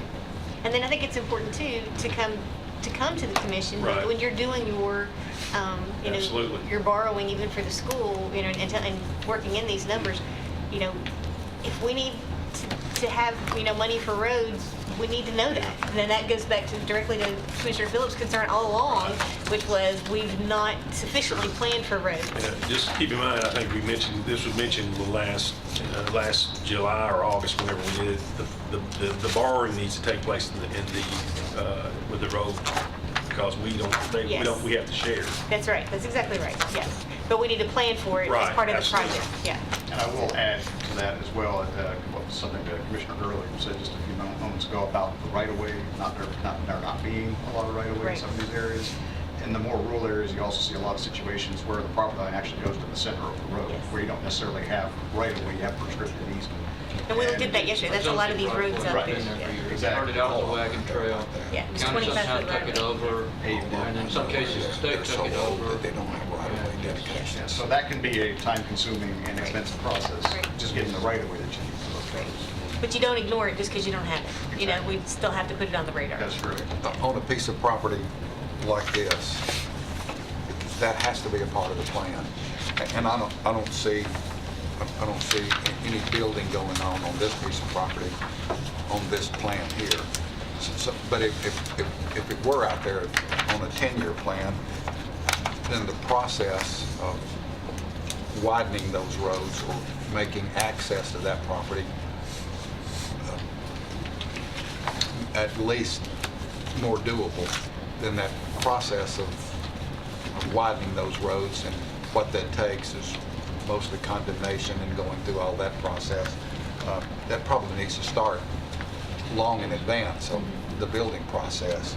So if we were to buy that piece of property, the traffic flow would need to be, in my mind, would need to be part of this purchase. So we would need to know how we're going to access that property, and then where that road needs to go, and then that process, in my mind, needs to start right now, or long before, because it's going to take years to go through that legal process to get that road improved. Some folks are more than willing, but other folks aren't. So to go through that process is just not easy, and that needs to start long in advance of even us considering when we're going to start building, because it'll take a long time to do that. So maybe you've got the plan, and you talked about several different access points, but those things need to be nailed down, and that's where road department, and that's where the planning department could also be a big help to us as we go forward with this. So I'd like to see, maybe you've already got that, Mr. McCarty, I'm not real sure, but you mentioned a couple of access points, but I have a good starting place for the road commissioner and the planning commission and the school board, and that is shown in our traffic report that you requested. And it goes with the elementary school access recommendation, middle school site, and then the high school site, and then additional traffic recommendation. that's here. Yes, and all the traffic counts are there, everything's with it, so this is a good starting point. It's well worth $3,500. I'm not disagreeing with any of that, but is that identified? Do you have it identified? Yes. Like, can you show us on this map what you're talking about? Let me just show you on this one. You're up to date on all this, right? Because you're the one we'll be looking at here in the next couple of months. You're up to date with all this? Okay. This is Sledge Road. Okay. Coming through here. Can you see it on yours? Let me get my map turned in the same direction yours is, okay? So coming off of this end on the Sledge, down through here, and then this one goes over to Christiana Road, and this one goes out to Christiana Hoover Gap. Let me make sure I see Sledge Road, and this is where you're talking about right here, is Sledge Road. Yeah, right down on this, coming in here, Right. back away from that curve, so you have your sight distance and everything. Coming around here, one coming off the end and coming up here to Christiana Road. So this would have to be built. Yes, this will have to be built. There's nothing there. And that would be either by the developer or by within the school pricing. And then one coming out here to Hoover Gap. And that's shown on this plan here. Okay. And it also says, for instance, that it's on this plan, it also shows widening Christiana Hoover Gap Road to provide an eastbound turn lane at the proposed high school access point. Then you move in there, it says provide, it's even down to the school flashing lights. And provide access drive to Christiana Hoover Gap Road. And then when you move on over here to these other drawings, it shows the other access points on it. So this is had a lot of thought put into it, and it's a good starting place for someone to Is it good that we have so many access roads into the school because of the Is that Sledge crime Road? today? This is Sledge. well, This is the Sledge coming in. easiest way to, Go out there. you don't worry about getting in so much as you do worry about getting out. That's why I was When saying. you have an access issue. roads. Road, and I don't know where that If they're, is. you got them coming in, they're going out. It appears this Well, is the road that we try to concentrate on the security of the school buildings themselves Right. and not so much on the site because they're just so costly. the And easiest access. about the only way you can protect them is put up a fence around it with a gate and a guard standing at the fence, let people in and out. That's the only, But now we're putting bollards on the building. We're putting access fobs, readers, and controlling the keys. We've even discussed doing some glass with a coating on it that won't shatter. There's a lot of other things, and Mr. Lee is familiar with everything that's been going on lately. This road here, is that part of Sledge Road? Whatever this is that connects to Epps Mill. Is that part of Sledge or is that Miller Road? Which one is that? That's Miller. That's Miller? Yeah. Isn't that logically the best access point to that piece of property? Well, it will be, but that is shown on the plan as expanding over at I-24 and then redoing adding these roads here when the high school goes in. It would be a good access if some upgrades, because there's still some issues there right now. It still seems it is. It's the most direct, feeding you out into a main thoroughfare. If I remember correctly, the roads wasn't that good. They're not that wide. They're narrow roads. That's why they need and work on them. Sharp curves.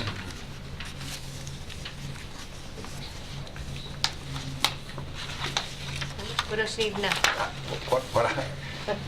I know you've got some plans, and I'm not saying that they're not good plans, but when does that start? When do you guys, if we buy this piece of property, when does the road improvements need to start? I'm thinking if you said, well, we're going to start building a school next year, we're 4 or 5 years too late in starting that road improvement plan out there. I think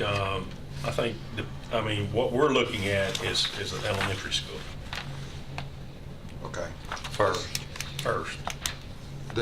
Is this the elementary? This is middle, and that's high school? That's correct. Okay.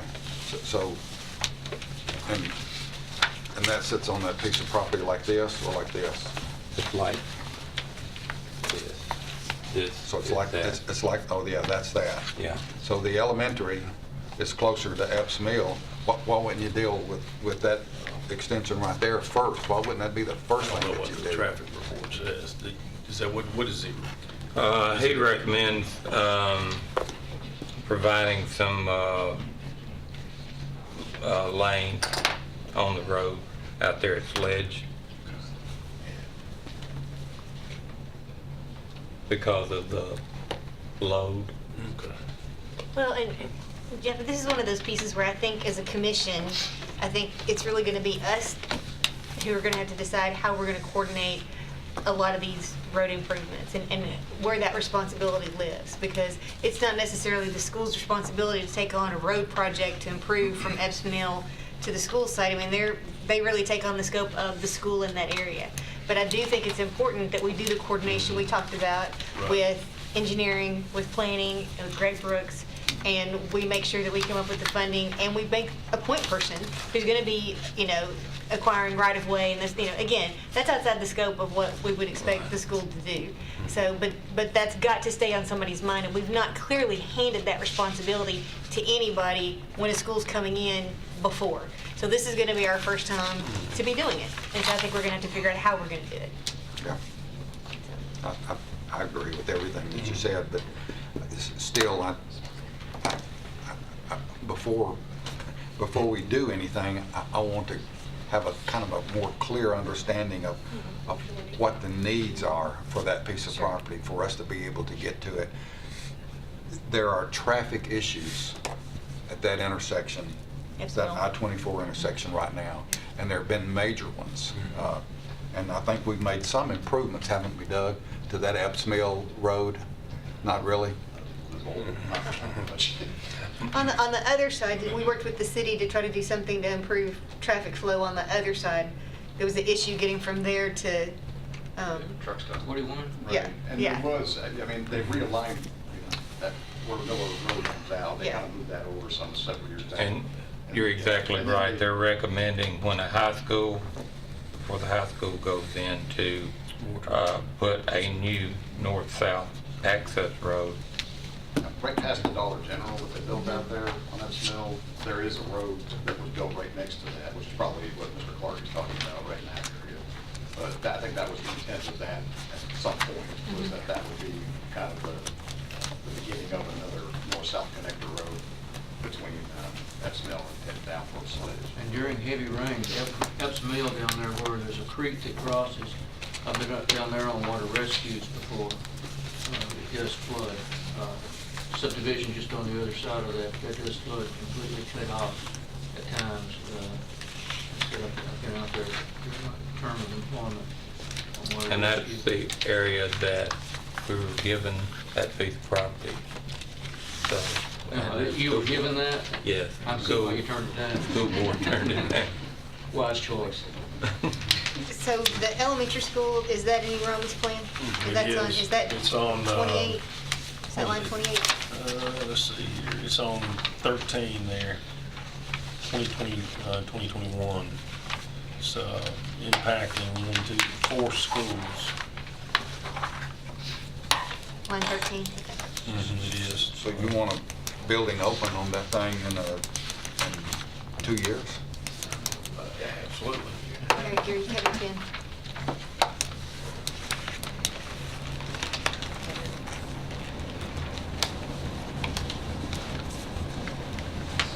All right, what else do you need to know about this property? What other questions you got?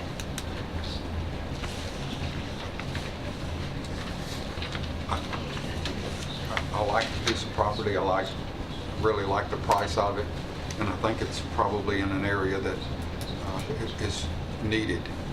We need to get those schools further out into the county instead of building them so close together. So all of this I like, but I don't have a clue, any understanding as to what needs to happen to our access and our roads. I still don't know. And I know that you said this is the plan and this is the plan, but I don't see that happening before that school is started.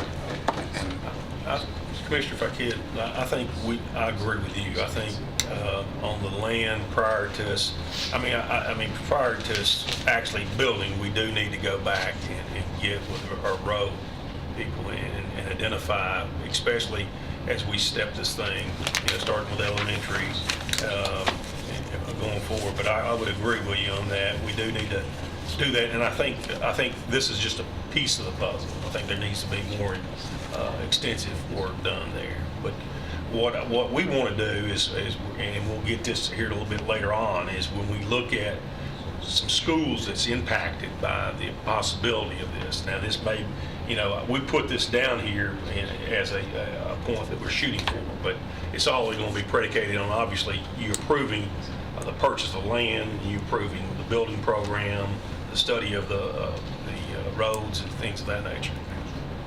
I guess that this, I don't mean to be dominating this whole thing, and I'm sorry that I am, but paying $18,000 for an acre just sounds like it's too good to be true.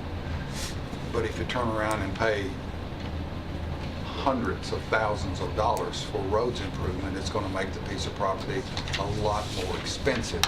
And that's my point. We need to have a piece of property that we can get to. And if we can't get to it, what is it going to take for us to be able to get to it? And that's the piece that to me is still a big question mark.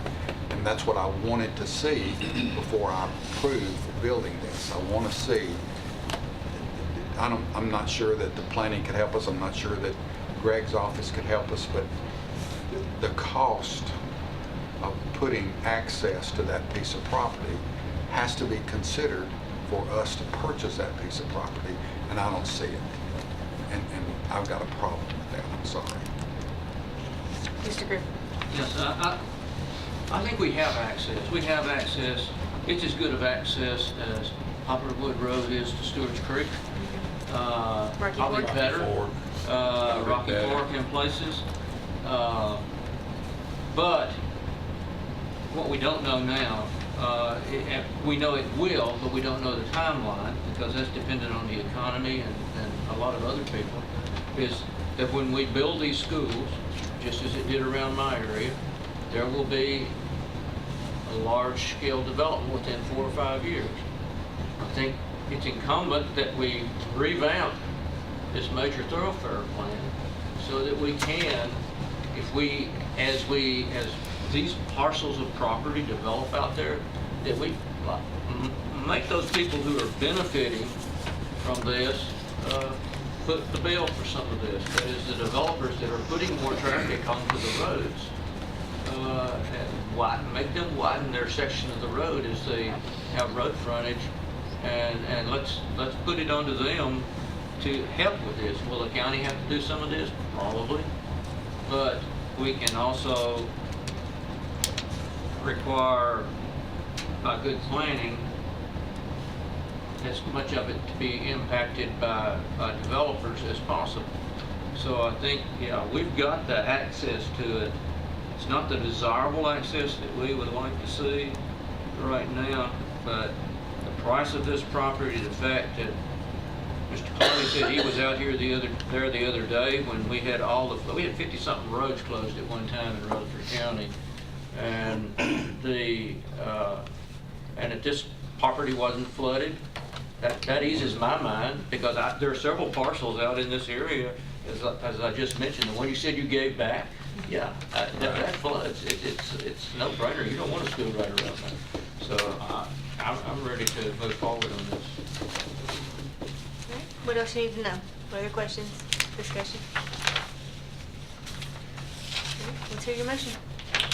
Okay, motion to approve the Board of Education contracting for purchase of approximately 150 acres of H Global Investment LP property for $18,000 an acre, subject to the County Commission funding, and to authorize the chairman to sign the contract as approved by Board Attorney Jeff Reed as presented.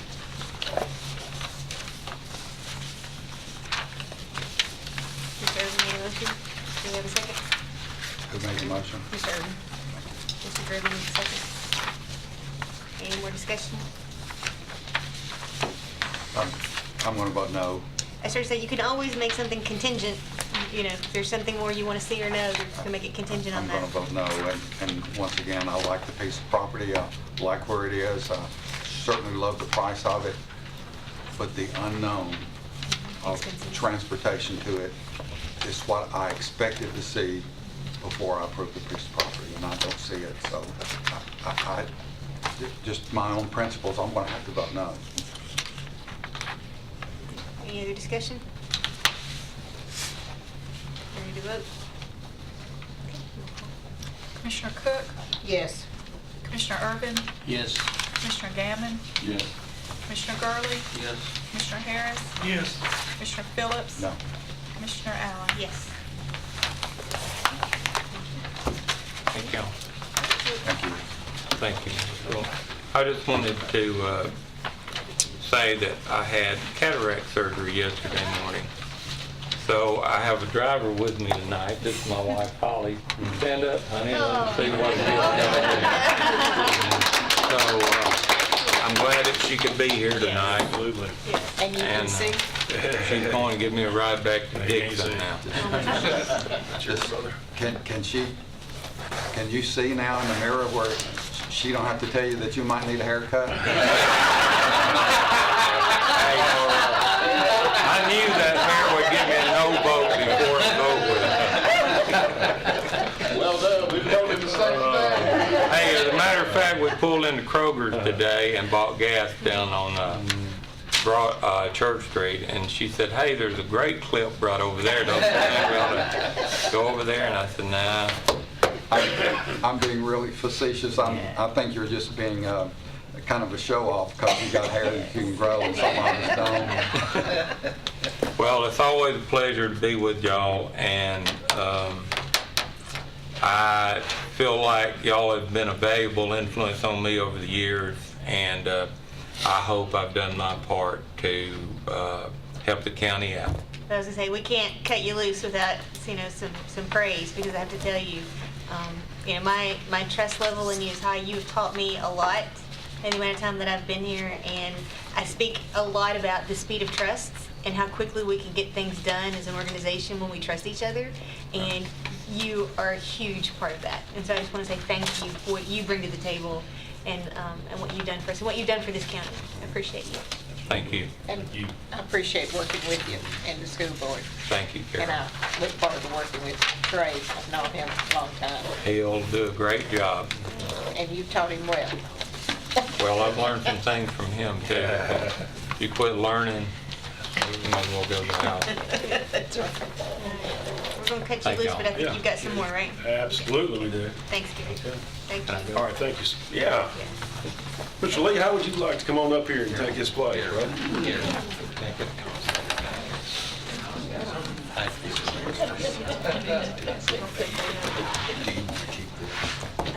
I'll give it. If you don't want to take it, I'll take it.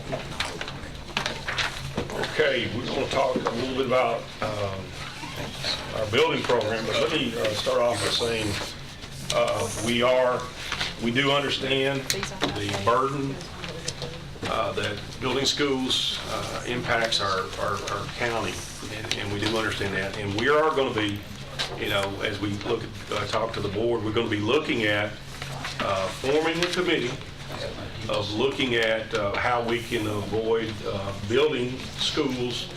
And what we're going to do is we're going to start in the area that's probably the most problematic, which is the western end of the county. And I'm going to be putting together a committee here toward the end of this school year. And Mr. Gurley, I'd like you to be on it. Mr. Irvin, I'd like you to be on it. And Mr. Harris, I'd like you to be on it. I'm going to also get administrators from the Blackman area, because it's going to be in the Blackman area. As we look at this multi-tracking, I've sent y'all some stuff, and I'll continue to send you some things. When you look at it, there's some things that you're going to have to weigh in. Obviously, not building schools is going to have an impact on our building. Our bond going out and borrowing money, but it's also going to increase your GP. Okay, because you're going to have your buildings are going to have to be worked on weekends. That means overtime and nights, and you're also going to have to pay for more teachers. It's going to acquire, the GP is going to go up, is what I say. It will, theoretically, you can, with a 4-track system in a building, theoretically, you can increase the capacity by 33%. Now, but what we'll do, this will take at least a year to really get, because in my plans is if we go to do it, we're going to do it right. We're going to get out in the community, and once we have the information and look how it can impact our community, because it's not just rezoning. When you're talking about on different tracks, you may have one child in a middle school. And by the way, we're not trying to do it system-wise. It's going to be where we got our issues, where our capacities, all that. But you may have a parent whose kid's in middle school that's on one track, and they're in school while the other one's out of school. That's just the way that process works. We will gather all our information. We will look at the pros and the cons, and then we'll determine going from there. There was a question asked about additional funding. I do know this, and I think Mayor Ketchum had brought it up prior to the rapid growth bill. I don't know if you remember him talking about that. Both of those bills were passed in committee, but they were put behind the budget, which means that they got to look at the impact, the fiscal impact it will have on the budget. And it doesn't sound like it's promising, but you never know. Even with that, as I understand the logistics of it, the maximum you're talking about is for municipality or county is like $5 million. Okay, that's the maximum part of it. Okay, so let's throw that out there. All right, so let's take a look at, first of all, is what we were looking at, and at the same time, if you would, turn here, this page right here, and kind of look at the line 13. We were looking at the elementary school out there in the Christiana area, impacting Christiana Elementary School, Barfield Elementary School, Buchanan Elementary School, and Rockvale Elementary School. If you look at each one of those schools there that I've written down there, you see that the current enrollment broken down by the grade bands. You look at their capacity. For example, Buchanan has 573 enrolled, and their capacity is 459. They have 3 singles and 2 doubles. They're sitting at 125% capacity, well over capacity there. I will say that Buchanan is really unique. If you haven't had an opportunity to go out into that school, that is a unique design, to say the least. Mr. Spurlock, which one are we looking at? On this page here, okay, if you look on the page, I think that Mr. Clardy had put on the amendment page. Yeah, the on the back amendment page. page. Okay. on the back page. Everybody there? Okay. All right, so we got Buchanan sitting with 3 singles and 2 doubles, currently 573 kids, capacity 459, it's 125% capacity.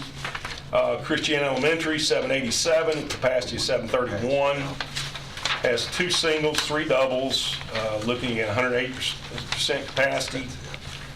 Barfield Elementary at 974 kids, built for 867, 1 double, and 112% capacity. Rockville Elementary at 1,064, built for 867, has 3 singles and 1 double. There's 15 portables all total there. Here you go, Mr. Cook. Got you one right there. You gave her too many handouts. All right, so she got 15 portables right in that part right there. This past year, we do have growth in our, we're averaging somewhere between 2.5 and 3% growth. This year, our growth has primarily been in our, the largest part has been in our middle schools, and then our elementary schools, and then our high schools. It's kind of switches from time to time. The last couple of years, if I'm not mistaken, it was the high school that was growing. So what we're proposing here in this, on this 2021 school year is the elementary school out in the Christiana area, and the Rock Springs Elementary addition, which has already been funded. The design cost is already funded for the addition there. Now, if any questions on that, and I'll go down the rest of it. If you want me to, we can just talk about this right here. It doesn't matter. Let's talk about this right. All right, let's do it. So this would be for the property that we just bought. Yes, sir. And my only concern is how fast can we get that done? I mean, we're looking at, obviously we don't have the water sources there. We're looking at water, electric, probably gas from somewhere. So I'm questioning as to whether, even though we need it, whether we're wise to go ahead and try to fund that and rush that. That to me would be better to move it up a year so that we know that we've got the infrastructure built. You mean move it down a year? I mean, move it forward to August of 2021. I mean, it's pretty obvious that we need it. Right. But I just kind of question with the remoteness of that property and the amount of infrastructure that we've got to accomplish for that property, in addition to the building of the school and site prep and then building and all that, we're putting ourselves up against a timeline that we can't meet. Well, we are. I would say we are in a tight timeline. My concern is we're not going to get any relief in 2 years. If we keep growing at that rate, I don't know where we put more portables out at Christiana Elementary. Do you know? If we build it, if we start building, approve that to build, then we've approved money that's drawing interest and everything that is not accomplishing anything, because I'm not sure what. Trey, Mr. Lee, can you speak to that? It'd be on you to get that built in that length of time, and I just question that. I hate to make unreasonable expectations. It's tight. We would need to start design work now. Tomorrow. Yeah. With like I said, with all the infrastructure going on, I mean, they're digging water lines out my way. CUD's digging water lines, laying water lines, and upgrading water lines all over. Middle Tennessee Electric's upgrading electric lines all over. It seems to be the same thing. I just hate to put, I'm not against it. Yeah, I got you. I just hate to put unrealistic expectations. Absolutely. That we're going to. And Commissioner, we did know we were in a, quite frankly, we would have preferred to purchase land a little bit sooner, but it really didn't get that way. So, and I understand your concern there. My only thing would be then, could we appropriate funding for the design? Oh, I could would back that 100%. Let's get started on it, but not, but then come back to us for the building at some other one time when we know we're gonna be able to, we get started on the design, we get started on whatever we're gonna do, and it's gonna require county funding on terms of infrastructure upgrades. I think that's gonna be mainly CUD and Middle Tennessee Electric. And as we see further along, we come back and look at that. I could go for funding design for that without any question. I think the sooner we can get that part laid out and know what, or whatever additional geo we need and all that type of stuff. But as far as funding the however many million that it's going to take to actually build the facility, I just hate for us to have to borrow money up so far in advance.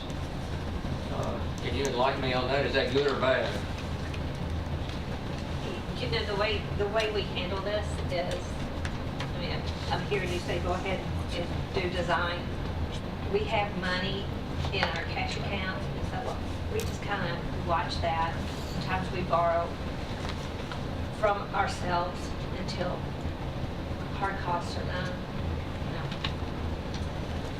I'm just throwing that out there. I would be all for funding, but I hate to put unreasonable expectations on Mr. Lee, on the board. Right. And I agree, I hear you. And like I said, he tells me that it's possible. Have it by August 20? That's what he, I think you better listen to this. Trying to, All right. Catch us up, Joe. I'm sorry, we're having our own conversation done. Can we have this built by August, opened in August 20? Actually, August 20. to make August 20, we would have to be able to bid the end of May. So we should have design complete and let it for bid, let the school It for would have- It bid. would have to go out for bid at the latest, the 1st of May. This is March. This is the 1st of March. Can they design a school in 2 I months? just don't see how it's going to be done. If we did it on the one-story plan that we presently have, Yeah. the building would not change that much. It would be the site that would have to get designed. The unknown, and I'm speaking freely, is CUD. That's the unknown that I don't know tonight. Conversations have just started with CUD for the water. Yeah, and like I said, they're doing major upgrades everywhere. There's major upgrades going on. I think one of them's supposed to go along the Stewart's Creek School property. Yeah, we signed off on that. Several months ago, and I know down Rocky Fork, Hamilton, they're doing major upgrades because of the subdivisions being developed and everything out there. So they've got contractors working and doing right now. So there's only so many resources. So I just hate to put totally unreasonable expectations on anyone, including Mr. Spurlock, because if it doesn't open August 20, there's a lot of people going to be asking Mr. Spurlock, why didn't you open the school on August 20 when you said there? I say, Mr. Gurley said, put it in 2021, that's why it's. I think approving the design is prudent. Let's get started on design. Okay. Maybe we come back sometime later. You know, I'll be honest with you, I knew it would be tight, the tight timeline. We discussed this before. You know, we'll do what we have to do. I mean, if we need to put it on the 2022 opening, or excuse me, 2021, excuse me there, 2021 opening, we'll make do, obviously. The site, Mr. Lee, the site, would it be prudent to go ahead and begin work on the site? That was going to be my question. Because I'm still learning all the. Oh, it's just a free-for-all. We just all jump in and sort it out. It's fine. Well, the question I had was going to ask is, if we don't fund the school this year. In other words, we wait till after June. We get our design and we're ready to go. Then we're waiting till the following year to fund the construction. And I guess my question was going to be how, and it may not be possible. Would it be to get funding, we get the design, we go past this year, and could we go out for bid earlier and be able to get started? Because we're going to, earlier than what we normally do, and the reason I ask that is because we're building a 3-school site. Right. If we're building a 3-school site, as we've all heard from Mr. Clardy earlier tonight, nothing's going to get cheaper. So if we could use this time to our advantage to design the whole site for the future schools and actually do that grading for all of the schools now, possibly relook at the budget that we show to include the water and the sewer and some of those things for the future schools and put them in now. The FF&E, that is engineering? No, sir, FF&E, that's the furniture and equipment that goes in the school. So as far as the design and the site prep, is the 1.55 and the 4.5 million? Yes, sir. But and that would get you started on the design? The $4.5 million is for the elementary, it's for the elementary site, and then in the middle, and I gotta find it, the middle. Yeah, it's on down. It's on down. It's on down at another $1.5 million, so we may be looking at 6 or 7 million site-wise for the whole site. Ultimately. Right. And we've done this in the past where we do it all now and we allocate the money. We break it apart so that the money can get allocated elementary, middle, and high. At Stewart's Creek, you did all the site prep up front. Built the roads, yes, sir. Laid the pad, you built the elementary, you built the middle school, opened those 2 years later, and then came back to the economy and built the high To school. do that, we would need to start earlier. So I guess that's my question. If we spend a little time to get some of these answers that you're looking for in this design, work with Doug and Mr. Brooks to look at the road, and then start the project sooner. You wouldn't be funding all of it, but we may be but so that we could start earlier, sometime middle of next year with the site. So if we start, that would allow us to, when it came time, if we funded the 1.55 for design, and then the 4.5 and the 1.5 for site, it's 6 million site, and then 1 million, so about 7,155,000 for design and site. We go ahead and fund that, let you get started on that. In the meantime, CUD could take however long they want to. I mean, it's going to take them a while. They're not, because they're coming, I'm guessing where they're coming from, it's going to be several miles of line. It's not going to be a couple thousand feet of line. And I don't think.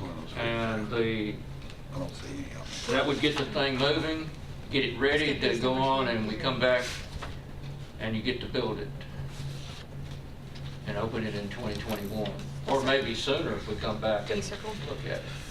Trey, I got a question. Yes, sir. I'm just throwing that out there. I think me and you talked about this before. We started bidding ASAP, all right? Started getting prices. And then when we just can't do it, we're gonna have to wait till August 2021. How much money do you think it would cost us to delay it? You talking about actual construction costs? Like if we bid now, and then if we bid later, how much, like most people don't want to bid on something for 6 months. They don't want to lock the prices in. But if we waited another year, would we not taking a risk of paying a whole lot more money than what we could right now? Construction, as you well know, is increasing at about 10 to 12% a year. That's what I was saying. Even though everybody else is 3%. That's what they'll say, inflation or whatever's 3%. The construction index is more between 10 and 15% a year. So I don't know that we gain anything by bidding and not being able to start. We would almost be better off to wait and bid. Now, yes, will it cost us more? Yes. Yes, sir, it will. So if you're saying that, based on what you just said, it's gonna cost us $4 million if we go to August 2021? Could. It could, but if we hit a recession, Yeah. it could actually go back the other way in our advantage. I don't have that crystal ball. Yeah. Okay. And another thing that would, if you'd remember, I'm sure Mr. Lee will be mentioning this down the road, often we wind up with such a tight construction time frame, it can run our bids up. If we've got the approval as part of, for the balance of this project, say as part of the 2019-2020 budget, we'll have a longer period for bid. The contractors will be more, okay, I won't have to incur overtime. I won't have to But build we that shoot into for my bid. opening this in 2021. We don't put that Shift it. expectation out. Right, we shifted, but we've got approval, so we're not looking 13, 14 months out. I can see that. Right. The contract. So that's the thing that's hurt us in the past, Yeah. is Yeah, because you say, of "I've the gotta have way it built in time, our time." funding and the budgets and all roll, Yeah, we're this time yeah, getting approval from you guys to Right. start a school yeah. or to bid a school.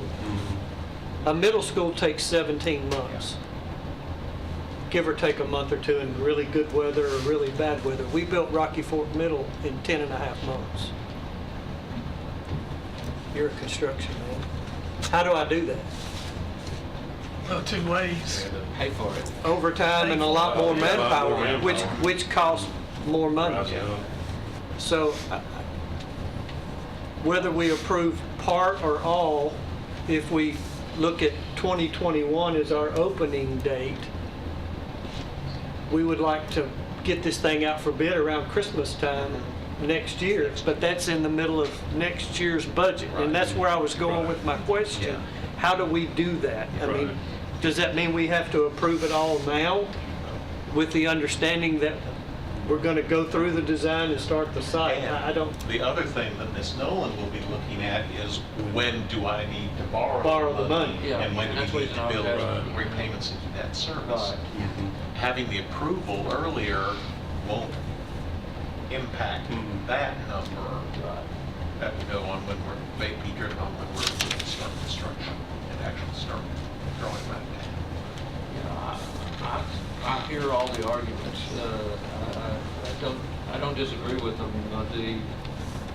As far as setting expectations of opening, I think that's I think we should publicly we should tell people that we're going to open this school in 2021. If we can open it mid-year of the other or whatever, or do. No, sir. No, thank you. You're shaking your head. But yeah, if we have it ready, and we can save money by taking a long time to allowing a contractor a longer period of time instead of trying to compress them and so on, then that's great, because what we're looking, from what I'm hearing, it's offsetting costs. So one thing is we wait, we're gonna go up. The other thing, yeah, we're gonna, so it's kind of, at the prices of construction is increasing right now, we're kind of, it's offsetting costs.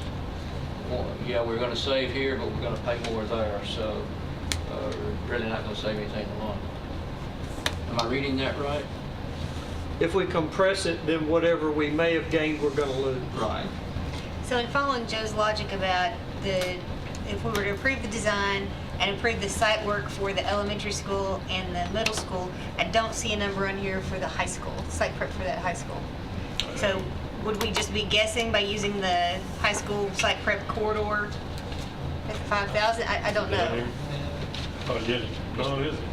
But for the level of site work we'd be doing on the overall site, If you could capture it with do you think those. if we did, I know this is a scary number, if we had 6 million, do you think we could do the overall site work and the site work for the elementary? Or is that something we could do? Yeah, would 6 million get all 3 sites? I would say it would be low. Okay. Not Okay. drastically low, but I would say it would be low. Probably, What kind of, would you need? I would say a couple million. Yeah, so. And that's without a design, but it would get us close enough. Right, so if we approve 8 million plus the 150 $1,155,000 for actual design of the elementary, then that would get us moving on the site while CUD, Middle Tennessee Electric, and all these other things, and whoever furnishes natural gas out in that area, and all these other things are taking place. Am I correct? Yes, sir. And a question for Ms. Nolan. Yes. Is there any reason why we can't come back in January 1st of 2020 and approve funding for this? Sure. I don't know of any reason. I'm hearing you speak, and I'm just, we will borrow the money as we need it, when we Right. need it. So we can come back January of 2020, February of 2020, or whenever, December of 2019, and approve, we get moving on the project, get the site being developed, get the infrastructure developed, get the design done, and then we come back, if we see all that's going well, there's not much point in funding building the school building there if the site work isn't done and the utilities and so on are not there. But if we see that's going well, say December of this year, we come back and fund the actual construction of the elementary school. That's my question. Can we do that? That's the reason I asked her. I don't see any reason myself, but I wanted another. Those commissioners that have been here a while, typically what we'll do is we'll borrow from ourselves initially. We'll do about 10 or, we've done 10, we've done 15 million, but we borrow from ourselves, do a capital outlay note, and then as those numbers firm up, then that's when we take it out with long-term debt. But the other piece of that is you also help us forecast Yes. the impact that that's going to have on debt service. Debt service, right? Which means that we would basically borrow from ourselves We until. borrow from ourselves when we're not earning interest on that money, but we're not paying interest either. Right. So that 35 million that would be the balance for construction is actually going to be more than 35 million because that's going to be shared money. And you'll. Yeah, absolutely, especially when you're talking about an elementary school. Right, that's what we're talking about. Yeah. Right. So, yeah, that number is going to be much more than that. So then at that snapshot in time, that December, January, whenever we want to look at it, you could help us look at it then and see what's on debt service, where are we at, and then what that's going to be, what that impact's going to be. Yeah.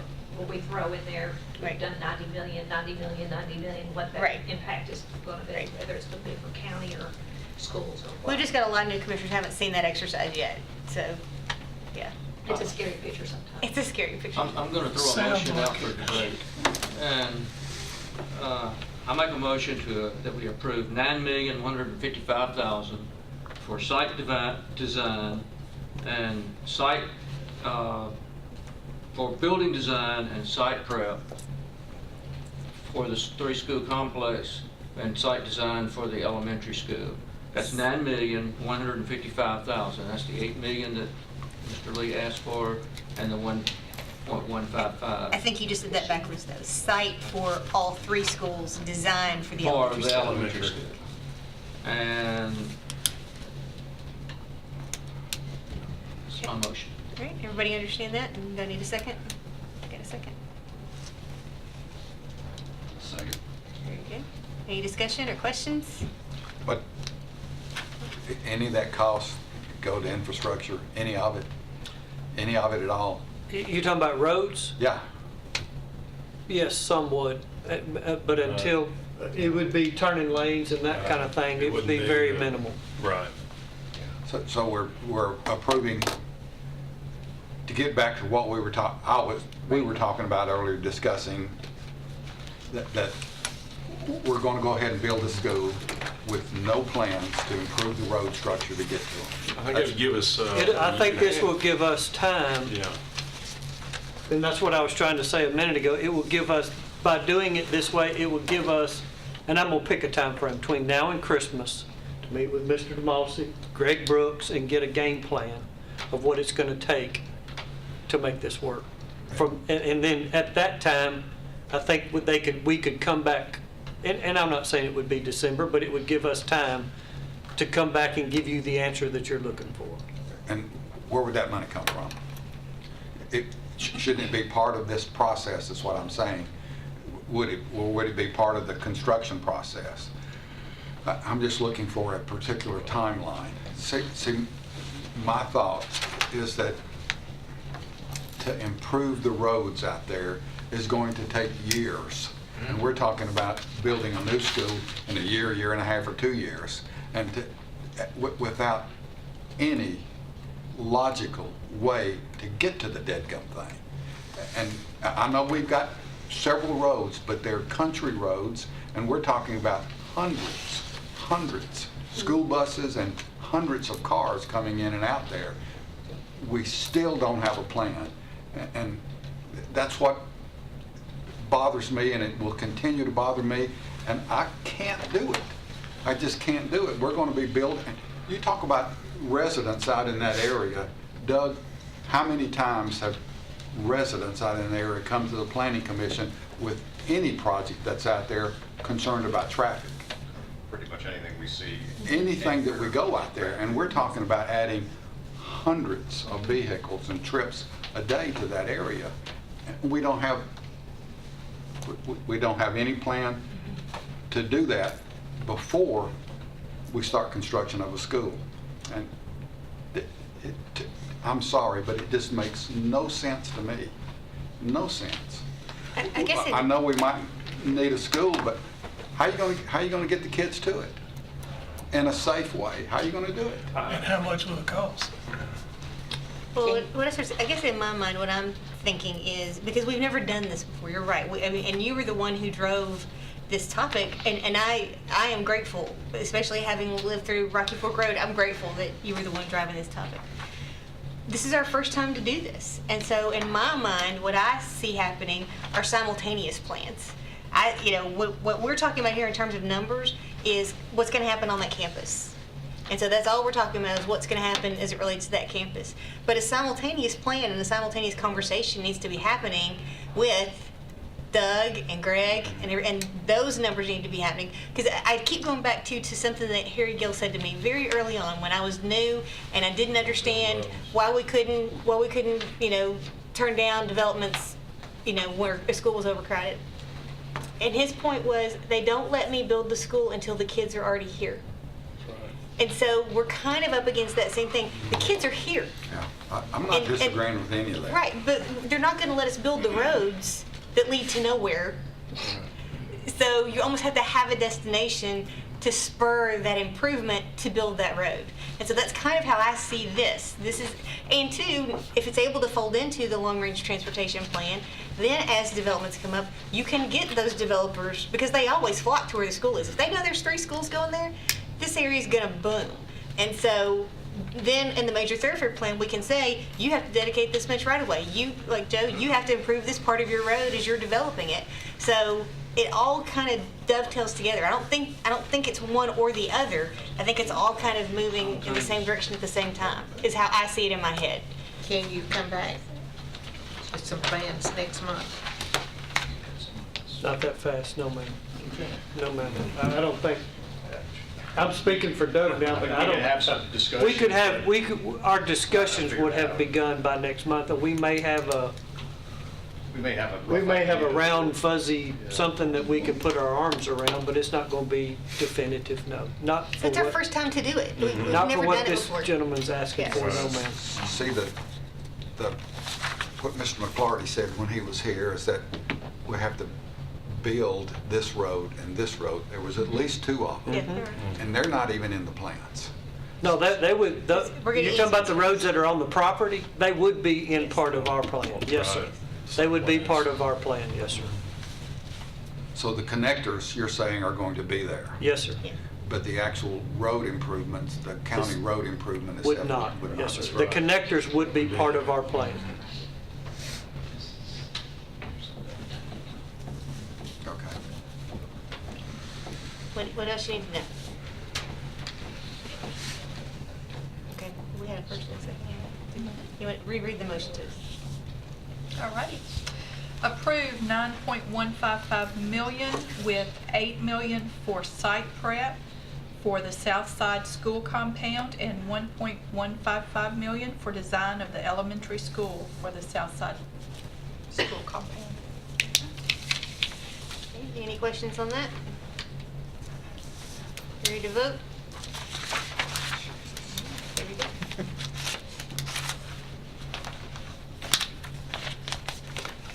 Commissioner Cook? Yes. Reluctant. Commissioner Irvin? Yes.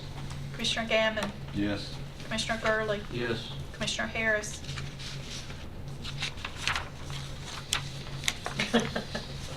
Yes.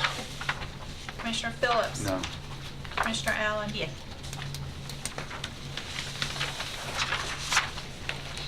What else you got? All right, Rock Springs Elementary Edition, I think, when was the site plan appropriated? A year ago. A year ago.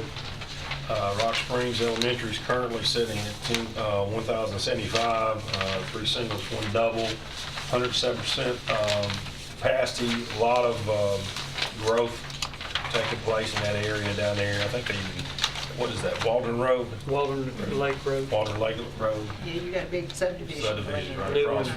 They want to start another one across the street. Road's too small. Yeah, I mean, I think about every one of our roads there, other than the city schools, are too small.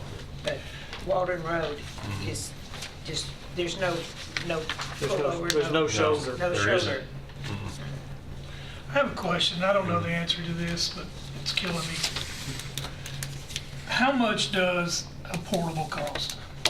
You're talking about to buy one? A single one and then on the double. How much do they cost? We have not bought We haven't bought a any new one, we new bought a ones. used one. We Since bought the a year couple we of used ones. Had to postpone one already. Um, So probably 100 to 120 for a double, 10 to 20,000 prepping, probably another 10,000 for the technology. Yeah, and then the furniture to go in And it. furniture. So 124 double and 34 single? That don't sound right. No, another 30 getting it ready. Get it right. Oh, so it'd be 154 double. Yes, sir. Yeah, 150 for double, Plus, and probably. plus hooking up the electricity, Yeah. plus building the ramps, The ramps. plus getting the, we're getting there. Yeah, 200. It's close to it, yeah. One of the issues that we face, Commissioner, is because we've been trying to look at additions and do that, we have school sites that do not have enough land to put the portables on. Aside from all the other issues that we have with portables. The other thing with portables, we have some that are approaching 30 years old that we're spending quite a bit of money putting roofs on. Some of them, somewhere in the middle, I wonder how you hold them off. I think they're older than 30 actually, because some of them were 20 years old when I came here. We're, Yeah, they're old. those won't, when those move there, we hope they leave the site. They won't be going to another one. Yeah. Commissioners, you asked that question because you think we need more of them, or you don't want more of them, or what? You know, I'm trying to think, to be Yeah. honest with you. It's just so much money. I mean, it's just, you know, we're sitting here making a deal over $9 million. I mean, I'm just a little kind of taken back. Your task force, I think, is a great idea. I think we got to talk about how to just stop, you know, not stop it, we can't stop it, but at least slow it down a little bit. I don't know the answer to that. I don't think the Welcome to the portables club. are that safe of a building, you know, I mean, they're trying to, the state's trying to cut back on a lot of, because of safety issues.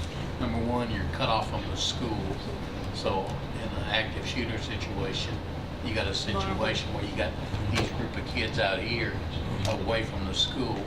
In storms and tornado areas, you know, it's a situation. It's always. And I think portables need to be done away with. You know, I think they're a hazard to safety issues that we're being confronted with in this day and time, and that's just my opinion on it. You know, one of the things that you're right, we're growing.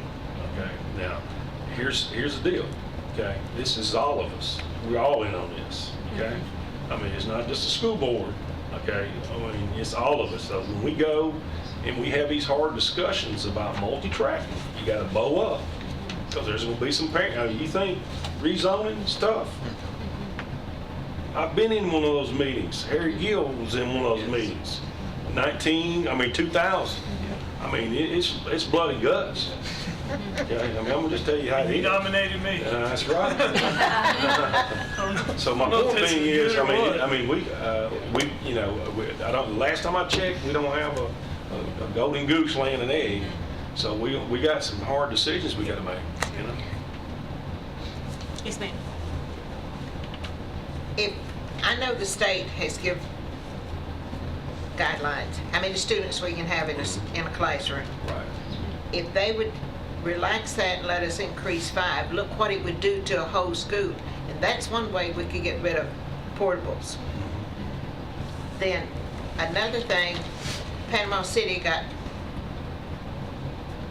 the tornado hit it, and they've lost some schools. There's one school there that's having 2 sessions, one in the morning, one in the afternoon. And it's problems, but it's working out. Yeah. And I think it'd be good if you could look at it and see what they're doing. We couldn't do a night and a day. We got 7 hours that we build into our school day. We'd have to change the program. That's state law. I said state. I know, but it's if you can get that done, I'll be all for it. I But guarantee you know what? We just need to get some people in there that will do it and will listen to us. I hear you. Because that would help, Yes, it would ma'am. help the people. Hope you're listening, people. It would help on your taxes and so forth, and not building all these schools and using the building. Sure. And where I am, nearly all those manufacturers over there in Laverne, where I represent, they work shift work. And it would help if we had a school where parents could bring their children on their shifts, and they'd be on the same shift. But the state won't look at things like that. They look at dollars. Oh, can we spend this? Can we spend this? And when they assessed the land in Laverne this past year, 53% assessed, higher than anywhere else in the county. Yes, ma'am. And we need to be doing something. I agree. And it's left up to us. We're gonna have to have some marches or something on Congress. I don't know. I don't want to be there, but you see where I'm coming Yes, from. ma'am, I do. I agree. We do have, and that's what we said. We got to look. We got to weigh everything. I mean, I think, we're at a critical point, and let's be perfectly blunt about it. We and you guys as a funding body, you do a great job. I'll speak up for you as your constituents. You do a great job. You are good stewards of the public's money, and you're just like we are. You're caught in a turmoil kind of thing. We didn't ask for it, but it's here. And what we've got to do is we've got to work together how we can best address that. And I agree and that's what we're going to do. We're going to look at things that, how can we maintain an effective school system and at the same time minimize the impact it has on the overall county government. So in a nutshell, what is the multi-tracking? Primarily, it's like a 45, you really ideally the maximum is you get the maximum capacity out of a 4-track system where 3 tracks are on, it's like every 15 days someone's off. So they're still coming the same? No, there's some will. But it's the same hours of the day? Yes, same hours. Just yes. different days. You just add more kids. Like for example, if it was a school of 600, you increase it. 33%. 30%. So we're increasing wear and tear on the building, Right, but wear not and tear on the building. but not as much on staffing because you're Right. using Well, the you same will staff. now. Yeah, you'll have to increase staffing. staffing. Okay, I was just trying to follow. Okay. Yeah. Because your staff's going to need to be off Right. as well. Mhm. Okay. Right. And I'll send you some stuff from the year round. It's dated, but it gives you some projection of what you would pay for an administration on that and on a year round, thing like that. Because earlier when it will increase your Operating costs. operating costs. Well, because when you said multi-tracking earlier, I was thinking kind of like Carol was, that there would be some days and nights, but you're You know, talking about. unfortunately, with our, and I heard this last year, and, Yeah. and it was, I mean, I understand the concept, but it's not doable. Okay. Yeah, because we're on a 7-hour day, built in because of, in case of inclement weather and things of that, where we don't have to make up the days over so many. And it would be, you know, it would be, you couldn't do it, not in, you know, you couldn't do it. You know. But you can do, you could But that's do. part of What they've allowed them to do in Panama City, that they made a special exception for those schools, did. and they're not, and it was the state that did it. Right. And they're doing about 5.5 hours. Mhm. And because there is no school, the parents are more reasonable about, my child goes in the evening and not during Right. the day. So you're correct. It takes everybody. It takes the state and That's the why- parents and everybody. And unfortunately, we are in a tight position, but the parents don't Right. see us in that position. And plus, that was out of an That is emergency. until we raise their tax. That was an emergency situation. That You may was be not- right, that, Now, when Mr. Ragsdale sitting in your seat, If we raised the taxes that, 20%, that was the year-round, Mhm. and that was a headache. It was, yeah. You remember right there, huh? Listen, my child participated in that, and we loved it. Yeah. We were at Cedar Grove, and we And loved it. like I said, I think there are, you know, and we did it at Cedar Grove for a Can you while. explain what you're talking But about? when does the teachers go and That's work the on? thing is, see, the teachers would have to use some of the off time to do PD and stuff like that. But to go to back to college, it's a lot of them go to summer Yeah, school. that's what I'm saying. It could impact. I mean, look, I'm not going. You know, you can look at it and you look at the 33% and you say, man, this is great, but logistically, there's some stuff we got to work through. Some of those California schools has gone back to. They have, yes, ma'am. You're absolutely right about that. I'm not going to deny that at all. But you know, what I'm saying is, we just look, we study it and see how feasible it is. unless you get community buy-in, Right. it's not going to work. Absolutely. Well, and the one at Cedar I Grove agree. you did, it was an opt-in. It was. It was a It pilot was. program, and parents Right, opted it was. into it. And so And that you eased. know what? And you wouldn't put capacity either. Yeah. Here's the good thing about it. You wouldn't have capacity. Yeah, It's like, you know, it's like we're on critical time right yeah, now. right, right. We love it. And I am old enough, Ms. Cook, I don't know if you remember, Jeff, DuPont High School burned in November of '67. The arsonist burned my middle school. I was in 7th grade in March. We went to Madison, we were bused to Madison. We got waivers for a 5.5-hour day. They had to reduce the number of credits required for us to graduate. Oh, wow. So that we finished that year, went the next year, while they built 2 new schools. But it was, yeah, state waiver, and they had to drop the number of hours to graduate for the kids who were in high school. And I really think the state should look at these numbers again, because Well, yeah, that was because of an emergency that they got that Right. waiver. Okay, well, we're off in the weeds a little bit. Okay. We're 2.5 hours in. So All right. let's pull it back. So let's get back onto, was it? Rock Springs, Rock in Springs. addition to Rock Springs. Yeah, there you Yeah, go. the The addition to Rock Springs. Rock Springs project, is that classrooms? Yes, sir. Yes. That is Yes, sir. classrooms. So we're taking it from how many students to how many students? How many rooms was that? Do you remember? It's very close to Oakland Middle. It's around 25. Okay.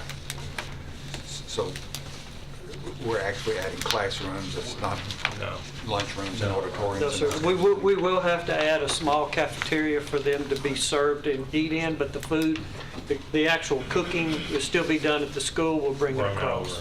Bring it over. How many, what's the capacity, how many students are we going to add? 400 to 500. Okay. Capacity right now is at 1,003. So put us- We're gonna take it to Ooh. 15. Yeah. Oh, man. That's don't- also the type of thing that we talked about last year that we needed to look more at, is expanding schools. That's right. I remember you talking about that. and that's part of Nolensville. Mm-hmm. It's in Rutherford County, but it's a Nolensville address. Mm-hmm. Okay, so what you need from us on Rock Springs Elementary? What you asking Okay, for? all right, we've already been appropriated the design, so we would need the site.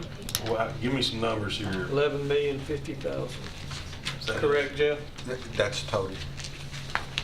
$11 million's total, right? Yes. Yes, Yeah. 11 Right, million, 11 million. 50,000.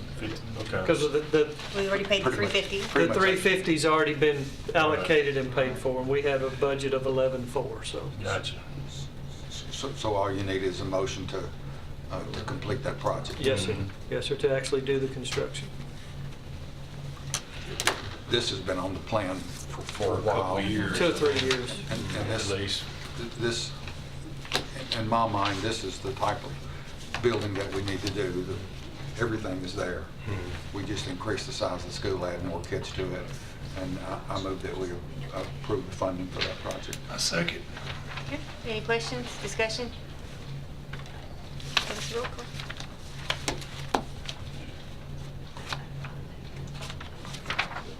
Commissioner Cook? Yes. Commissioner Urban? Yes. Commissioner Gammon? Yes. Commissioner Gurley? Yes. Commissioner Harris? Yes. Commissioner Phillips? Aye. Commissioner Allen? Yes.